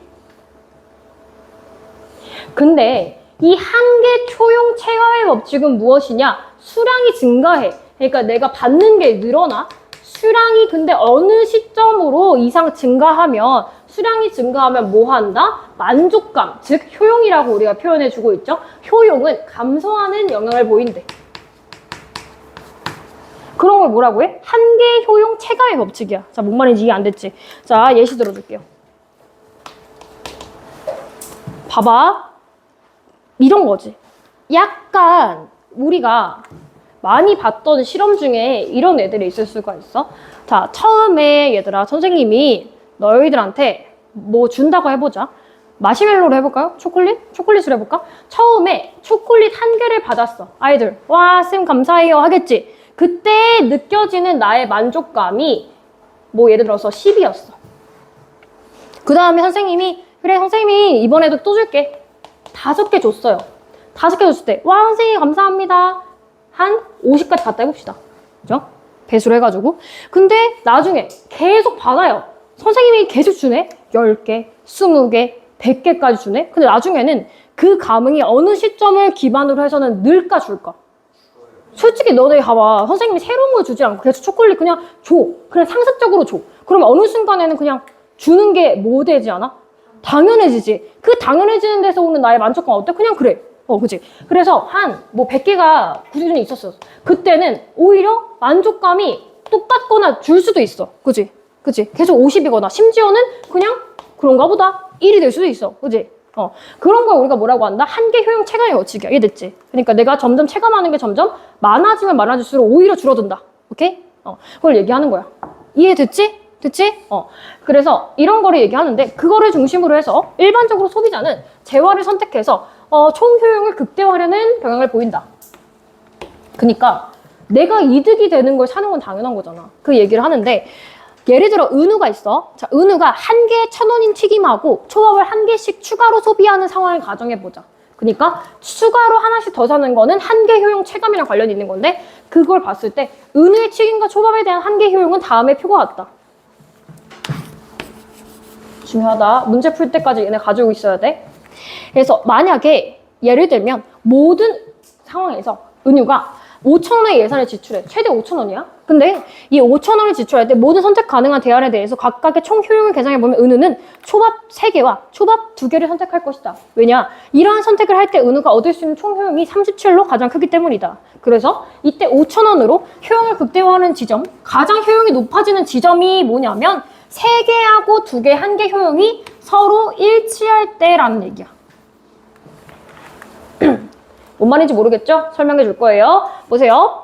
얘네들이 지금 5,000원이라고 있는 한정된 재화가 있잖아. 그 재화에서 내가 어떻게, 몇 개를, 뭐를 어떻게 사야지 가장 내가 이득일까를 고려하는 거야. 근데 그랬을 때 이거는 언제 제일 이득이냐면, 봐봐. 내가 튀김 5개, 초밥 5개 사는 게 제일 베스트지만 그럼 얼마 드니? 10,000원이잖아, 10,000원. 하나는 1,000원이라며. 5,000원, 5,000원, 10,000원이잖아. 10,000원인데 10,000원 살 수 없잖아. 그럼 5,000원 안에서 어떻게 해야지 제일 이득일까라는 거야. 근데 어떤 게 제일 이득이냐? 얘네들이 효용이 같아지는 부분이 제일 이득이야. 왜 그러냐? 일단 보세요. 봐봐. 튀김이 있어. 첫 번째 때 효용 16. 아싸. 그 다음에 두 번째. 알지? 줄어. 왜? 처음에 샀던 만큼 원래 얘들아 음식도 한 입 먹는데 맛있지. 두 번째 입보다 그렇게 안 맛있잖아. 똑같아. 효용이 줄어. 그 다음에 세 번째 줄어. 그 다음에 줄어. 점점 줄어드는 거. 그 다음에 밑에 똑같이 초밥. 5, 4, 3, 2, 1 줄어들잖아. 효용이 줄어들지. 이거 아까 뭐라고 했지? 한계 효용 최강의 법칙이야. 이해됐지? 먹을수록 줄어든다고. 됐어? 됐어? 그 다음에 줄어들고, 근데 얘네들이 어떻게 해야지 가장 이득일까라고 하면 얘네들이 효용의 최대치 얻을 수 있는 효용이 점점 줄어드는데 걔네들이 가장 그래도 높으면서도 똑같은 지점. 얼마야? 3이지. 나머지 3, 2 같은데 2보다 뭐가 더 커? 앞에 있는 숫자 4가 더 크잖아. 그치? 4가 더 크니까 거기서 선택을 하는 거야. 1, 2, 4, 4 중에 제일 큰 숫자를 고르면 돼. 그거 얼마야? 4지. 자, 이해 안 됐지? 다시. 그래서 일단은 봐봐. 내가 최대치의 효용을 얻기 위해서는 어떻게 해야 되느냐면 내가 살 수 있는 예산 안에서 최대의 선택을 해야 돼. 근데 그 최대의 선택은 효용이 점점점 줄어들잖아. 근데 그 줄어드는 것들 중에서 그래도 제일 클 때, 제일 크면서 얘랑 효용이 같아질 때를 고르면 돼. 그러면 생각해봐 얘들아. 16, 5 다르네. 8, 4 다르네. 근데 4, 4 똑같네. 똑같은 거 찾아. 숫자 똑같은 거 찾아. 그 다음에 3, 4 없네. 그 다음에 2 똑같네. 1 똑같네. 근데 이 중에 제일 큰 거 뭐야? 4잖아. 4가 되면 된다는 거야. 알겠지? 자 다시 근데 왜 똑같아야 돼? 왜 똑같냐? 우리가 정해져 있는 예산 안에서 최대치의 효용을 찾는 것이기 때문에 똑같아야 된다는 거예요. 자, 가보세요. 그랬을 때 실제로 그런지 보면은 돼요. 자, 봐봐요. 효용을 계산해보면 은우는 튀김 3개하고 초밥 2개를 선택했어. 그랬을 때 가장 이득이야, 실제로. 이 왜 똑같으냐의 이 의미를 물어보면 실제로 똑같아지는 지점에서 효용이 가장 크기 때문이에요. 한번 계산해보시면 돼요. 봐봐요. 내가 튀김을 3개 샀을 때 그리고 초밥은 2개 샀을 때 가장 행복해지는 거예요. 자, 그러면 생각해보세요. 왜 30이 나왔는가? 튀김 첫 번째 할 때 6, 16, 그 다음에 8, 4 여기까지 더해보세요. 얼마야? 28이잖아. 28이고 그 다음에 나머지 3,000원 샀으니까 내가 최대치로 초밥 살 수 있는 거 몇 개야? 2개잖아. 2개지. 그럼 얘네들을 더했어. 5 플러스 4 얼마야? 9, 37. 이랬을 때 가장 큰 효용이라는 거야. 이해됐지? 반면에 역으로 생각해봐. 내가 여기 초밥 말고 튀김을 갖다가 2개를 샀어. 그러면 16, 8이야. 근데 초밥을 3개 살 수 있지 그러면? 5, 4, 3이지. 24, 9, 3, 12, 36이잖아. 그지? 그럼 적잖아. 최대치가 드러나는 부분이 바로 얘네들의 숫자가 점점점 줄어들는데 줄어드는 것 중에서 제일 큰 것들이 서로 같으면 된다고. 그러면 그게 뭐야? 최대 효용이 된다. 됐어? 그래서 공식적으로 봤을 때는 이렇게 외우시면 되는데 일단 이해를 하시기를 얘네들이 주어진 예산 안에서 가장 최대의 효용이 되려면 얘네들의 효용이 같아지는 숫자 2개를 고르면 되는 거구나. 근데 그 숫자 중에서 제일 큰 거 1, 2, 4 중에서 4를 고르면 되는 거구나 라는 얘기를 하는 거야. 됐어? 됐어? 자, 그럼 일단 공문 다시 볼게. 그래서 은우는 초밥 3개, 2개 말고 튀김 3개하고 초밥 2개를 선택할 것이다. 이런 선택을 할 때 은우가 얻을 수 있는 총 효용이 37로 제일 크잖아. 여기까지 이해 안 되는 사람. 됐지? 자, 16, 8, 4하고 5, 4까지가 나의 최대 효용이라는 거야. 됐어? 그런 이득을 얻기 때문이야. 그래서 효용을 기대하는 지점인 튀김 3개, 초밥 2개, 1개 효용이 4로 일치한대잖아. 그지? 일치하니까 고르는 거야. 최대 효용이니까. 그래서 이해 사항과 같이 경제학자들은 각 상품의 사패 당이나 1개 효용이 동일한 지점에서 봐봐. 나오잖아. 그러니까 최대 효용을 다 계산해 봤을 때 공식화해보니까 똑같은 지점에서 제일 항상 크더라 라는 얘기야. 그래서 각 상품의 화폐 단위당 1개 효용이 동일한 지점에서 그 각각의 효용의 숫자가 같은 지점에서 소비하는 것이 한정된 예산에서 효용을 극대화할 수 있는 선택 방법이라고 보았대. 그치? 이게 공식인 거야. 따지면. 알겠어요? 실제로 그렇게 해봤는데 사사라는 부분이 제일 크더라. 늘 그렇더라. 라는 얘기야. 알겠지? 그래서 이를 뭐라고 한다? 한계 효용 균등의 법칙이라고 하더라. 되셨죠? 그래서 한계 효용 균등의 법칙이라는 건 뭐야? 내가 정해진 예산이 있었을 때 그 예산에서 가장 큰 효율을 낼 수 있는 것이 얘네 둘의 효용의 최대치, 얘네들이 같아지는 지점이 그렇더란 얘기야. 그지? 그래서 위에서 방금 읽었잖아. 그런 것으로 정의하더라. 또 있나요? 한계 효용의 이제 균등의 법칙에서 보면 이런 설명하는 방법으로 여러 상품의 한계 효용이 균등해지는 지점. 그러니까 이게 여기서는 숫자가 4잖아. 근데 내가 튀김 말고 떡볶이나 순대를 산다고 했을 때는 그 숫자가 달라질 수도 있다는 거야. 사람마다 다를 수도 있지. 봐봐요. 예를 들어서 튀김보다 떡볶이를 좋아하는 선생님이 있었을 때는 선생님은 튀김에 대해서 느끼는 만족도보다 떡볶이에 대해서 느끼는 만족도가 막 20, 17 이런 식으로 좀 더 커질 수 있다는 얘기야. 그래서 그랬을 때 그렇게 달라지는 지점은 개인이 효용의 수치를 어떻게 매그니나에 따라 달라진다. 달라지겠지, 그지? 사람마다. 그런 얘기를 하는 겁니다. 자, 정리해 볼게요. 3문단. 보세요. 3문단에서는 지금 무슨 이야기를 하느냐, 얘네들의 최대의 법칙에 대해서 이야기를 해주고 있어요. 두 번째 법칙이었죠? 한계 효용 균등의 법칙에 대해서 얘기한다.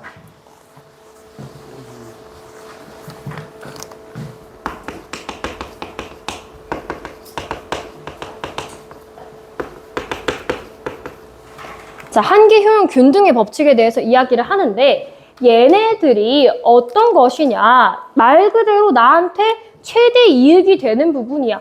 효용을 극대화하는 지점이지.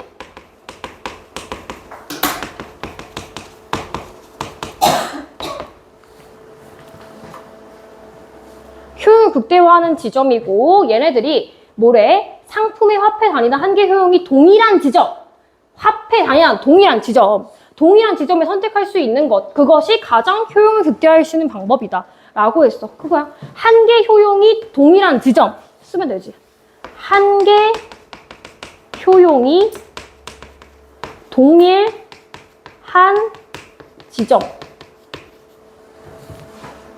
됐어? 그래서 제가 그거를 말을 쉽게 하면 이렇게 한 거지. 내가 최대의 효율을 낼 때는 언제냐면 점점 줄잖아. 효용이. 주는데 효용이 점점 낮아지는데 그 중에서 제일 숫자 큰 거. 근데 숫자가 큰데 똑같이 다른 애도, 다른 회폐 다른 애도 걔가 똑같은 숫자로 있어야 돼. 봐봐.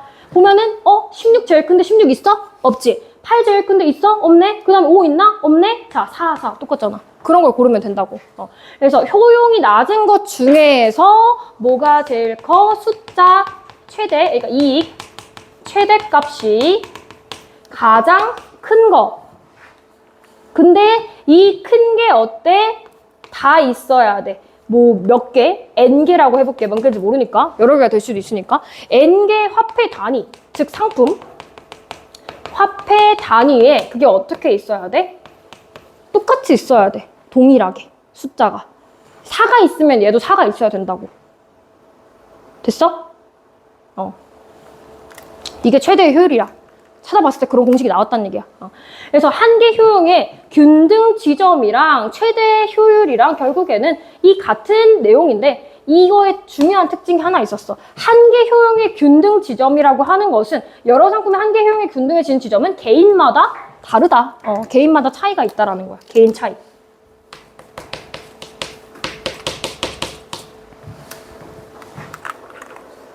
되셨나요? 여기서 이해 안 되시면 안 돼요. 저 진짜 최대한 쉽게 설명했어요, 진짜로. 이해 안 되면 나한테 따로 물어봐야 돼. 그래서 이런 얘기를 했어. 지금 뭐냐면 효용의 균등 법칙 설명했고요. 한계 효용의 균등 법칙하고 한계 효용의 위에서 뭐라 그랬어? 체감의 법칙이 있었어. 자, 정리 한번 해볼게. 그래서 밑으로 가면 다 했어. 이 내용만 하면 3문단은 그냥 정리하는 내용이거든. 재화를 합리적으로 소비하는 지향, 그런 경향을 설명하는 효용 이론.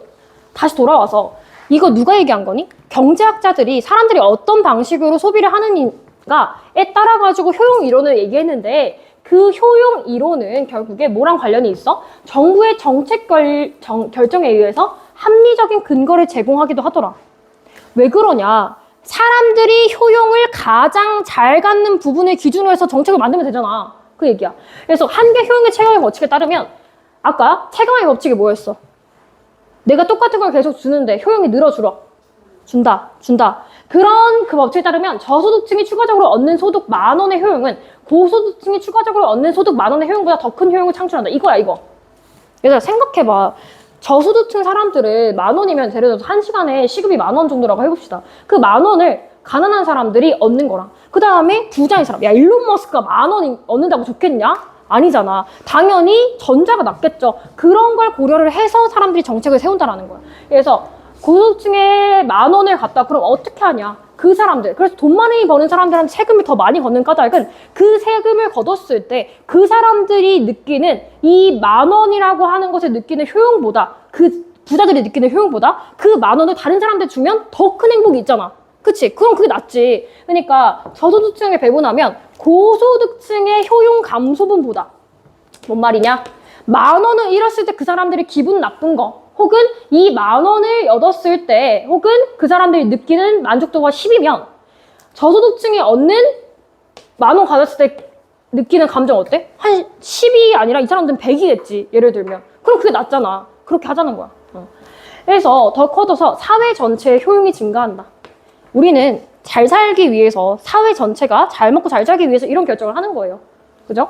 그래서 대부분의 국가는 이러한 경제학적 원리에 의거해서 소득이 증가함에 따라 높은 세율을 적용한다. 그런 걸 뭐라고 해? 누진세, 누진적 소득세라고 하잖아. 돈을 많이 벌면 그만큼 거기에 해가지고 돈을 더 많이 부과한다, 세금을. 그래서 이런 걸 통해 사회 전체의 효용을 높이려는 의도가 있다. 이게 어디에 쓰인다? 경제학자들이 얘기했던 효용 이론을 바탕으로 한 것이다라는 얘기야.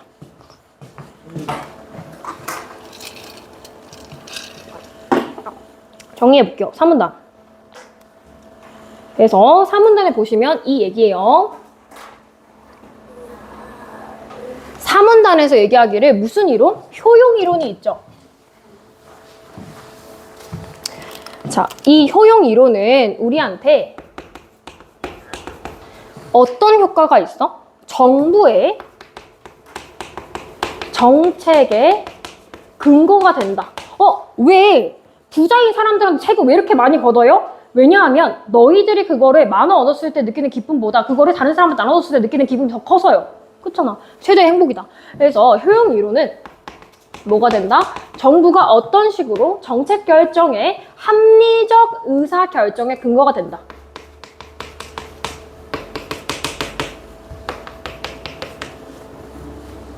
되셨죠? 그러면 정리해 볼 수가 있어. 지금 가나가 있는데 가는 공리주의에 대한 거였고 나라고 하는 것은 경제학자들의 이론에 대해서 얘기하는 거였어. 경제학자들이 두 가지의 이론에 대해서 얘기했어. 한 개 뭐였지? 효용, 체감 이론. 그치? 체감이 있었어. 체감은 어때? 내가 점점점 많은 효용을 주는데 어떻게 되는 거야? 점점? 효용이 주는 거야. 따지자면 느는데 주는 거야. 약간의 반비례 관계라고 얘기할 수 있겠지? 얘는 느는데 얘는 주는 거. 그 다음에 하나 더. 효용 이론 말고 그 중에서 한계적 균등의 법칙이라고 하는 거 있었어. 걔네들은 뭐 하는 거야? 내가 최대의 이득을 얻기 위해서, 최대의 효용을 얻기 위해서는 두 화폐의 효용이 낮아지는데 그 낮아지는 것 중에서 숫자가 똑같은 애들을 딱 고르면 내가 최대가 된다. 최대가 되는 이득을 얻을 수 있다라고 하는 것이 균등의 법칙이었어. 이해되셨습니까? 그래서 그런 내용을 정리해서 어떻게 해야 되냐? 문제를 풀어야 된다. 근데 이 모의고사 문제가 선생님이 생각했을 때 어느 정도는 형식을 그대로 따와가지고 낼 수가 있는데요. 변형하겠죠. 학교에서 변형하겠죠. 그러니까 너희들이 이 지문을 씹어 먹고 있어야지 문제를 풀든 말든 한다고. 알겠지? 그럼 풀어볼게. 자, 1번부터 먼저 보자. 16번. 자, 가와 나의 공통점으로 가장 적절한 것은 이랬어요. 자, 이 문제가 의외로 그냥 형식에 대해서 묻는 건데 좀 어려울 수가 있어. 야, 지금 정신 안 차리면 진짜 큰일 난다. 가나의 공통점으로 가장 적절한 것은 그랬어요. 걔네들을 보면 너희들이 일단 생각을 해보세요. 여기서 가나는 공리주의하고 경제학자들의 이야기를 했었어. 첫 번째부터 보면 효율적으로 재화를 선택하는 방법에 대해서 서술하고 있다 이렇게 얘기를 했는데 얘들아 재화를 뭐 효율적으로 선택하는 방법은 어디 나왔니? 나에 나왔잖아. 나에 어떻게 해야지 사람들이 가장 이득이 되는 결정을 할까? 이럴 때 한다. 그거 균등의 법칙이었잖아. 얘기해줬잖아. 됐어? 그 다음에 정부가 정책을 시행하는 일반적인 과정. 이게 따지면은 나랑 관련이 그나마 있긴 해. 나에서 뭐라 그랬어? 정부 정책 이야기를 할 때 얘네들이 그 효용 법칙을 바탕으로 해서 효용 원리를 바탕으로 해서 뭐 정책을 실행한다. 근데 그 과정을 어떻게 하는지까지 안 알려줬잖아. 둘 다. 그치? 가나 둘 다 아니에요. 옆에 써요. 가나 둘 다 X. 이유까지 알아야 돼. 가나 아니고. 그 다음에 도덕적인 판단 기준으로서의 쾌락의 유효성을 강조하고 있다. 자, 쾌락의 유효성, 도덕적인 판단 기준, 그러니까 사람들이 어떤 방식으로 결정을 내리느냐에 쾌락이 되게 중요하다? 중요하다라는 얘기했죠. 어디서? 공리주의에서. 그치? 공리주의에서, 가에서 얘기했잖아. 얘네들이 질적 쾌락이든 양적 쾌락이든 가지고 있는 거, 가. 누구 왔니? 그래서 인간의 자기 이익 지향성을 고찰한 이론. 얘들아, 자기 이익 지향성이라고 하는 말이 가 부분의 끝부분인가 나왔어요. 얘가 결국 이기심이었어요. 인간이 이득을 추구하는 것을 바탕으로 하고 있는 이론. 둘 다 맞잖아. 봐봐. 공리주의는 인간이 이득을 추구하는 시점에서 이 쾌락이 어느 정도인가에 따라 가지고 나눈 거고요. 나도 마찬가지로 사람들이 이득을 추구한다라고 하는 그 특성에 기반을 해서 경제학적인 이론인 효용 이론을 쓴 거잖아. 가나 둘 다 되네. 정답 4번. 와우. 그래서 개인의 선택을 방해하는 여론 형성 조건. 이 뭔 소리야? 개인의 선택을 방해하는 여론 형성이 언제 나오는데? 둘 다 헛소리지. 아니지. 가나. 아니고. 둘 다 아니야. 선택 방해한다는 얘기도 없었잖아요. 네. 이번에 나는 되는 나는 따지자면 그나마 가능성이 있는데 정확히 따지면 아니에요. 왜냐면 정부 정책에 관련이 있다라고 했지만 정부가 그러면 어떤 방식으로 효용 이론의 어떤 부분을 채택해서 어떤 순서로 뭐 먼저 회의하고 그 다음에 결정하고 그런 얘기 안 했잖아요. 과정은 없잖아. 그러니까 정답은 2번이 되겠죠. 됐나요? 그 다음에 17번 넘어갈게요. 자, 기업과 같이 판단할 수 있는 이유, 평가할 수 있는 이유는 무엇인가? 아이, 얘들아 앞에 봐.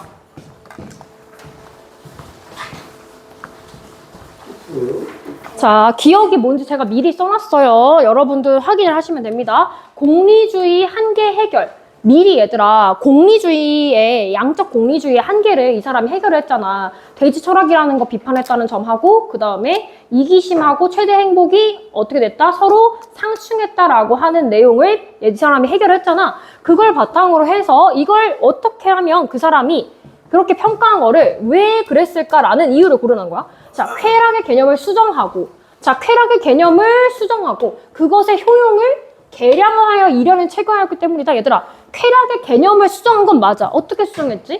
원래는 쾌락의 양적 쾌락하고 질적 쾌락이라고 하는 것이 있었는데 양적, 질적 중에 뭐가 더 중요하다? 질적이 더 중요하다라고 얘기했잖아. 그런 거는 수정한 거 맞아, 따지면. 근데 그것의 효용을 개량화했다는 거. 개량. 셀 수 있게 했다고, 분량을. 그럼 이건 양적 쾌락 아니야? 따지면 양적 쾌락이니까 양만 많으면 된다. 계량이라고 했잖아. 계량 세는 거. 양적 쾌락이니까 이건 따지면은 과거의 공리주의잖아. 아니라고. 그치? 아니지. 2번 쾌락의 질적 차이와 내적 체제. 완전 얘기했는데 질적 차이가 있다. 그래서 양적 쾌락하고 질적 쾌락 중에 정신적인 쾌락하고 그 다음에 육체적인 쾌락. 그런 것들의 차이 있고요. 그 다음에 내적 제재. 뭐라고 하는 거? 양심이라고 하는 거. 그런 것들을 연구해서 최대 행복의 실현 가능성을 높였다. 그치? 어떻게 하면 된다? 사람들이 양심에 따라가지고 생각을 하고 행복을 추구하면 그게 최대 행복이 된다. 맞죠? 정답. 기억. 왜? 맞죠? 지금 비판하고 있었던 점이 두 점이야. 질적인 차이, 양적인 것만 고려하고 있다라는 점이랑 그 다음에 최대 행복이라고 했는데 얘네들이 이기심이랑 부딪히지 어떻게 할 거냐? 양심에 따라 해결하면 된다. 그런 얘기 다 했으니까. 그런 걸 연구를 해서 가능성 높였다. 이게 제일 정답이지.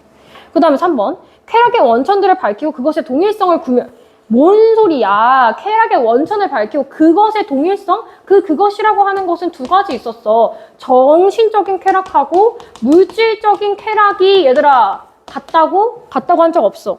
동일성이 아니라 차이점이지. 차이성을 규명해서 쾌락의 개념을 정교하기 때문이다. 아니죠? 4번. 쾌락의 경험이 인간의 동물적인 욕망 추구에 미치는 영향을 분석해서 제도화. 자, 자, 뭐 쾌락의 경험이 인간의 동물적인 욕망 추구에 미칠 영향, 이것까진 맞을 수 있어. 쾌락에 대해서 얘기를 한 거니까. 근데 제도화했어? 어떻게 해야 된다? 법 만들었어? 아니지. 그렇게 안 했다는 얘기잖아. 4번 아니죠. 그 다음에 5번. 저급 쾌락의 개념을 잘 봐, 얘들아. 거부한 게 아니야. 있다. 있는데 더 중요한 게 있다. 그래서 거부한 게 아니라 인정하는데 고급 쾌락의 개념을 도입해서 새로운 항목을 개척했다. 앞에 있는 말이 틀렸네요. 정답 2번. 2번이고 그 다음에 중요한 문제 시작도 안 했어요. 17하고 20번이 어려운데 자 18번. 야 얘들아. 선생님 몇 시예요? 선생님 1분만 지나면 이거 두꺼비거든요. 지금 그게 중요한 게 아니야. 두꺼비거든요. 앞에 봐. 네, 에반데 진짜 반까지 이거 있을? 반까지는 안 할게. 일단 이건 해야지. 이건 마무리 해야 될 거 아니야. 너무 거 아니에요? 안 넣었어. 9시 38분이라고 멍청아. 선생님 봐봐.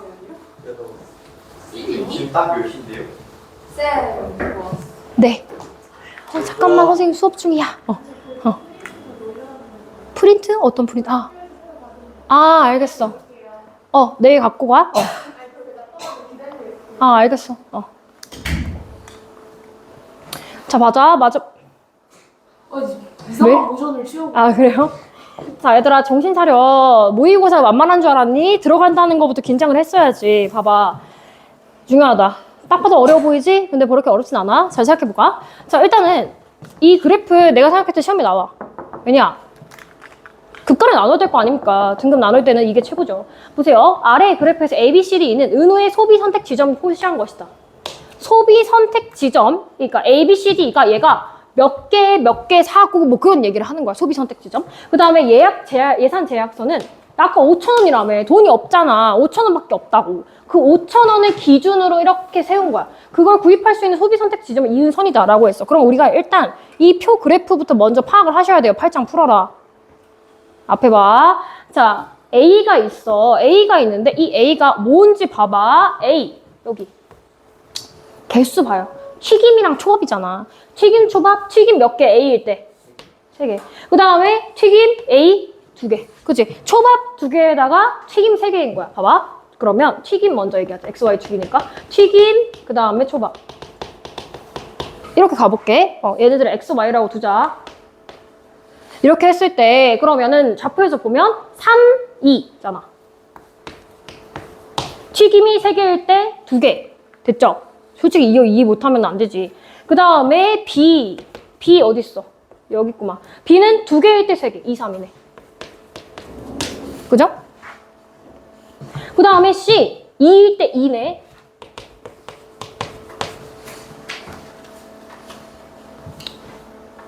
그 다음에 D는 3일 때 3이네. 3, 3이네. 3, 3.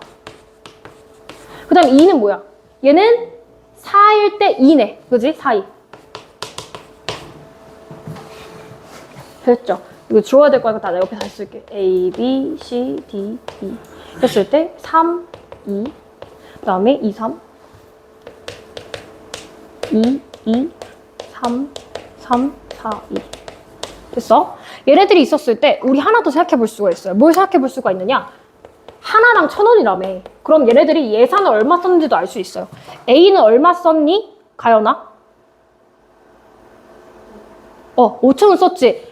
2개, 3개, 5개. 5,000원이죠. 5,000원. 그지? 그 다음에 2, 3. 몇 개 썼니, 지동아? 얘는? 얼마 썼어? 2, 3이니까? 2, 3 썼으니까 얼마 썼어, 계산? 5,000원이지. 5,000원. 5,000원. 그 다음에 아니나. 2개. 얼마니? 4,000원 썼지. 그 다음에 얼마 썼어? 6,000원. 그 다음에 재원아 얼마 썼어? 그치? 그럼 일단 내가 선택할 수 있는 사실 얘야. 5,000원밖에 없다며. 그 얘기야. 근데 보자. 얘네들 중에서 이제 옳지 않은 거 고르는 거였어. 1번 봐요. A는 5,000원의 예산으로 총 효용을 극대화할 수 있는 소비 선택 지점이다. 라고 얘기를 했는데 그러면 내가 사실 앞에 있는 거랑 같이 풀어야 돼. 앞에 있는 거 뭐랑 같이 풀어야 되냐면 우리 모의고사 앞에 보면은 뭐라고 나와 있었니? 우리 초밥하고 튀김의 한계 효용 나와 있었어. 그거를 가지고 사실 계산을 해야 되는 거야. 앞에 있는 거랑 같이 해가지고. 제가 밑에다가 미리 쓸게요. 어디다 써야 될까? 여기다가. 보면은 1, 2, 3, 4, 5 그랬어요. 튀김하고 초밥이 있는데 그 중에서 16, 8, 4, 2, 1. 그 다음에 5, 4, 3, 2, 1 아니었어? 그치? 5, 4, 3, 2, 1. 이렇게 있어요. 이걸 가지고 해석을 할 때 A면은 얘들아 어디까지야? 3, 2. 얘가 튀김 초밥 순서였잖아. T초. 그랬을 때 얘는 3이고 2야. 3이고 아까 2 이거지? 여기까지 이해됐지? 이거 얼마였니? 28, 9, 37. 아까 뭐라 그랬어? 본문에서 총효용을 제일 극대화할 수 있는 부분이 여기라 했잖아. 37이구만. 이거구만. 맞지? 그치? 근데 소비 선택 지점이 A에서 B로 달라지면 동일한 예산에서 총 효용이 작아진다. 계산을 해보세요. 보세요. A에서 B로 바뀌었어요. 그럼 이 위치를 얘가 이게 아니라 2, 3 이거잖아. 이해됐지? 그러면은 24, 그 다음에 24, 9, 12, 36이잖아. 그치? 이러면 36이잖아. 그러면 달라지면 작아지네. 작아지네. 계산 문제예요. 그 다음에 3번 소비 선택 지점이 B에서 C로 달라졌어. B에서 C가 됐어. 야 가만히 있어봐요. 1,000원을 덜 소비하고 총 효용이 작아진다라고 했어. B, C가 이제 됐어. B에서 C가 됐어. 생각해봐 얘들아. 5,000원 썼다가 4,000원 썼대잖아. 그럼 1,000원을 덜 소비하고 총 효용이 좀 작아지는 거 당연한 거 아니야? 계산 안 해봐도 알아. 내가 그래도 효용이 적어지더라도 점점 줄잖아. 많이 사도. 줄더라도 돈을 좀 더 쓰는 게 효용 조금이라도 얻을 거 아니야. 굳이 계산을 해보면 보세요. 얘가 C하고 B에서 C가 됐어. 뭐 아까 B가 36이었지. 2 하면은 24. 그 다음에 9 하니까 얼마야? 33. 줄어들잖아. 그치? 따지면 33. 줄어드니까 맞아. 4번. 소비 선택 지점이 C에서 A로 달라지면 이랬어. C에서 A로 달라진다. C에서 A로 달라지면 당연히 1,000원을 자 C에서 A야. C에서 A로 달라지면 1,000원을 더 소비하고 총효용이 처진다 라고 했는데 당연한 거야. 1,000원 더 쓰니까 당연히 커지겠는데 아까 뭐라 그랬어? 1번에서 이미 얘가 아까 우리가 계산했던 총효용의 최대치야. 당연히 크겠지. 37. 그쵸?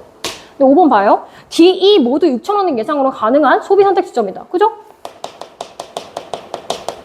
근데 이 중에서 E는 D보다 총효용이 크다라고 했어. E하고 그러면 D를 구분해 보면 되겠네. E는 지금 4, 그 다음에 2였어. 그러면 24, 28, 30, 39. D가? 맞니? D? 아니, 저 2를 계산했는데요. D. 39 했고요. D는 33이야.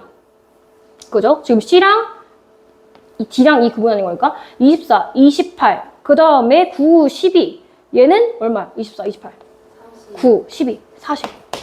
그렇죠. 그럼 1차이지만 뭐가 더 커요? D가 크죠. 2는 D보다가 아니라 D가 2가 그렇죠. 정답은 몇 번? 5번이 되겠죠. 그러니까 D가 더 크죠. 그죠? D가 써줄게. 2가 얼마지? 39. 그 다음에 D가 40이니까. 그죠? 계산을 좀 하셔야 된다는 거. 그래서 이 문제를 보시면 되겠다. 그죠? 그래서 얘가 선생님이 생각했을 때 좀 어렵게 나올 수가 있어요. 그래서 제가 숙제 변형 문제도 같이 넣어놨어요. 같이 보셔야 되고요. 그 다음에 나머지 문제는 그렇게 어렵지 않으니까 후다닥 봅시다. 가하고 나 19번. 가하고 나에 대한 설명으로 적절하지 않은 것은 제가 미리 써놨어요. 가는 최대 행복의 원리고요. 나는 한계 효용 균등의 법칙이에요. 그랬을 때 가는 교육적 경험을 쌓아서 실행될 수 있다. 행복의 원리는 뭐에 따라서 양심에 맡긴다고 했는데 양심은 교육적인 걸로 아까 된다고 했잖아. 교육적인 거랑 그 다음에 외적 제재를 통해서 되죠. 그 다음에 두 번째, 나는 개인에 따라서 한계 효용이 균등해지는 지점이 달라져. 아까 얘기했잖아. 사람마다 판단하는 효용의 기준이 다르다니까? 맞죠? 그 다음에 3번, 가는 의사결정의 판단 근거가 개인의 이익이고, 그 다음에 나는 의사결정의 판단 근거가 사회의 이익이다? 잘 생각해보세요. 따지면 바뀌었어요. 위에 있는 공리주의는 판단을 할 때 최대 다수의 최대 행복이기 때문에 사회를 고려하는 건데요. 얘는 사회. 근데 얘는 사회 이득이 아니라 개인이 어떤 근거로 경제적인 선택을 하는가에 대해서 얘기를 하는 거니까 사회가 아니라 개인이죠. 그죠? 정답 3번. 그 다음에 4번. 가는 윤리적인 판단의 기준으로 쓰일 수 있죠. 그래서 사람들이 어떻게 판단을 해야 되냐. 양심에 따라서. 그래서 나는 소비 선택의 기준으로 아까 얘기했잖아. 경제에 대해서 얘기하는 거잖아. 얘는 경제, 얘는 도덕. 5번. 가와 나는 모두 이익의 극대. 당연하죠. 최대의 행복. 그 다음에 내가 어떻게 해야 가장 이익 극대화 되는 거야. 경제. 둘 다 맞죠. 정답 3번. 그 다음에 옆에 20번. 자, 미일하고 경제학자 입장에서 보기를 이해한 것으로 적절하지 않은 것은 그랬어요. 근데 이거는 내용 자체를 뭐 자세하게 본다기보다는 천지를 바탕으로 해서 이해를 하면 풀 수가 있습니다. 보세요. 실험에 참가한 5명한테 얼마큼 10만 원씩 나눠주고 그 다음에 얘네들을 봤을 때 기부한 금액은 공공재 생산에 쓰여서 2배의 효용을 창출하고 모든 사람의 5분의 1만큼씩 돌아간다. 그러니까 기부를 해도 나한테 이득이 돌아온다는 걸 설명을 먼저 해줬어. 그랬을 때 아무도 기부하지 않으면 한 사람이 누리는 효용은 10이야.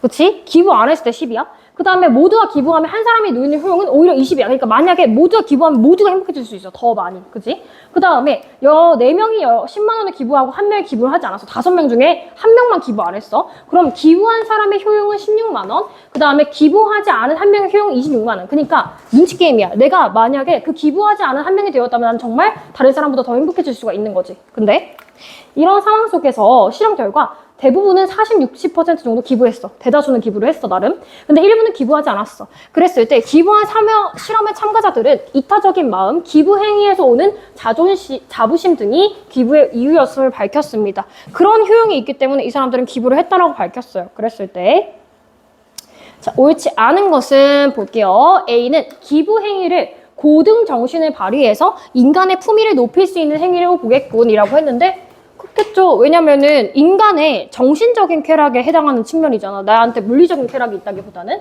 정신적인 쾌락인 거니까 맞는 말이죠. 그 다음에 B는 우리 경제학자 입장에서 봤을 때 한계 효용 체결의 법칙에 따라서 아까 뭐였지? 점점 효용이 줄어든다. 자, 기부자와 기부하지 않은 사람이 같은 금액으로 얻을 수 있는 효용이 다르다라고 보겠군이라고 했어. 자, 이것도 보세요. 기부자고 기부하지 않은 사람이 같은 금액으로 얻을 수 있는 효용이 다르다고 보겠군. 그치? 달라지겠지. 그치? 사람마다 생각하는 게 다르다고 했으니까. 그 다음에 3. A는 기부하지 않은 자의 행동을 양심을 위반한 행동. 그렇죠. 양심을 위반했기 때문에 정신적인 쾌락을 추구하지 않았다라고 볼 것이고요. 기부하지 않은 자가 참가자들의 예상 행동에 따른 효용을 비교해보고 합리적인 선택을 했을 것이다. 그죠? 그렇게 보겠죠. 기부하지 않은 사람이 이제 그런 합리적인 선택을 바탕으로 기부를 안 했을 것이다 라고 보는 거고요. 그 다음에 가연아 일어나라. A는 이타적인 마음을 동료로 자신과 같이 여기는 사회적인 감정으로 그치? 사회적인 감정을 기반해서 양심이 생기고 다른 사람을 위하는 마음이 생긴다고 했으니까. 그 다음에 B는 자부심을 기부의 결과로 얻는 주관적인 만족감을 중심으로 했습니다. 그죠? 자, 근데 자, 기부의 결과로 얻어지는 주관적인 만족으로 이해하겠군 했고요. 그 다음에 5번은 A, 최대 행복을 추구하는 것이. 근데 B는 누진적인 소득세를 도입하는 것이 구성원 전체에 효용을 높인다라는 점에서 개인이 기부하는 행위와 공통점이 있다고 보겠군 이렇게 얘기했습니다. 그러니까 얘네 둘 다 사람들한테 뭘 줘요? 최대의 효용감을 준다라는 점에서 의미가 있다라는 거죠. 아, 선생님이 중간에 2번을 그냥 넘어갔구나. 자, 봐봐. 2번을 다시 보자. B는 한계 효용의 체감의 법칙에 따라서 기부자와 기부하지 않은 자와 같은 금액으로 얻을 수 있는 효용이 다르다고 보겠군. 제가 잘못 봤군요. 한계 효용의 체감의 법칙이라고 했는데요. 그 부분이 문제가 되네. 기부자하고 기부하지 않은 사람이 같은 금액으로 얻을 수 있다? 아까 뭐 다르다는 얘기는 어디서 했어요? 한계 균등 법칙에서 우리가 얘기를 했습니다. 최대치를 찾을 때 이야기예요. 그래서 얘는 그냥 효용이 줄어든다는 이야기였으니까 이 말이 틀렸네. 균등이네. 뒤에 있는 말은 맞았어요. 그래서 2번이 정답이 되겠더라. 옳지 않은 거. 되셨죠? 그래서 이렇게 모의고사 문제 풀 수 있고 밑에 있는 거는 얘들아 그냥 풀어보면 돼. 정답 5번이야. 21번에 5번. 어휘는 읽어보시면 알겠죠? 되시겠죠? 그래서 사실 모의고사 비문화에 끝난 거야. 이제 정신 차려라. 앞에 봐. 자, 모의고사 비문학이 끝났고 원래 문법도 해야 돼. 근데 문법까지 했다가는 너네들이 나를 죽일 것 같으니까 얘들아 내가 누굴 죽여야 되는데 지금 정신 차려. 그래서 모의고사 내용을 여기까지 마무리하고요. 우리 친구들 숙제가 있습니다. 어떤 숙제가 있느냐. 일단 첫 번째 제가 아까 말씀드렸죠. 우리 하는 거. 숙제 안 해온 친구들을 기준으로 이야기했었어. 저번 주에 제가 드렸던 프린트 중에 방문객 잘못된 게 있어가지고 따로 드렸잖아요. 그죠? 그거 하나 하시고요. 아이린 이거 따로 받아가야 돼요. 그 다음에 2주차 별의 는방부터 3주차까지는 풀어오셔야 돼요. 아시겠죠?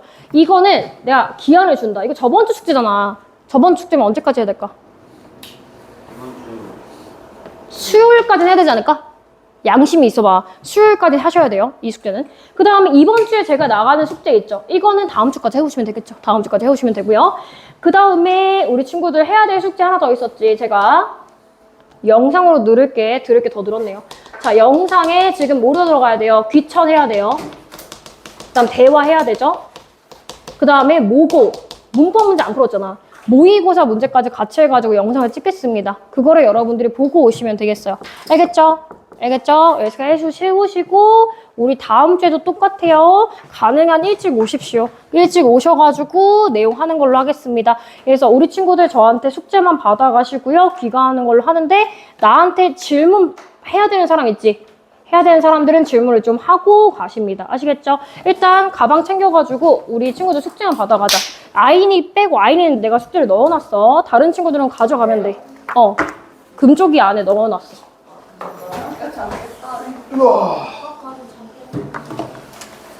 얘들아 되게 어려운 내용이는데 자면 안 된다. 집에 가서 복습해. 수업해야 되는데 체력이. 자 얘들아 이번 주 숙제는 말했다. 시험 범위 있는 거 다 한 번씩 돌린다 그랬지? 그래서 양이 좀 있어. 이거 지금 문제가 겁나 힘들어요. 할 수 있어 할 수 있어. 네. 모의고사 오늘 한 거 잊어버리면 안 돼 얘들아. 여기다 필기해야 되니까.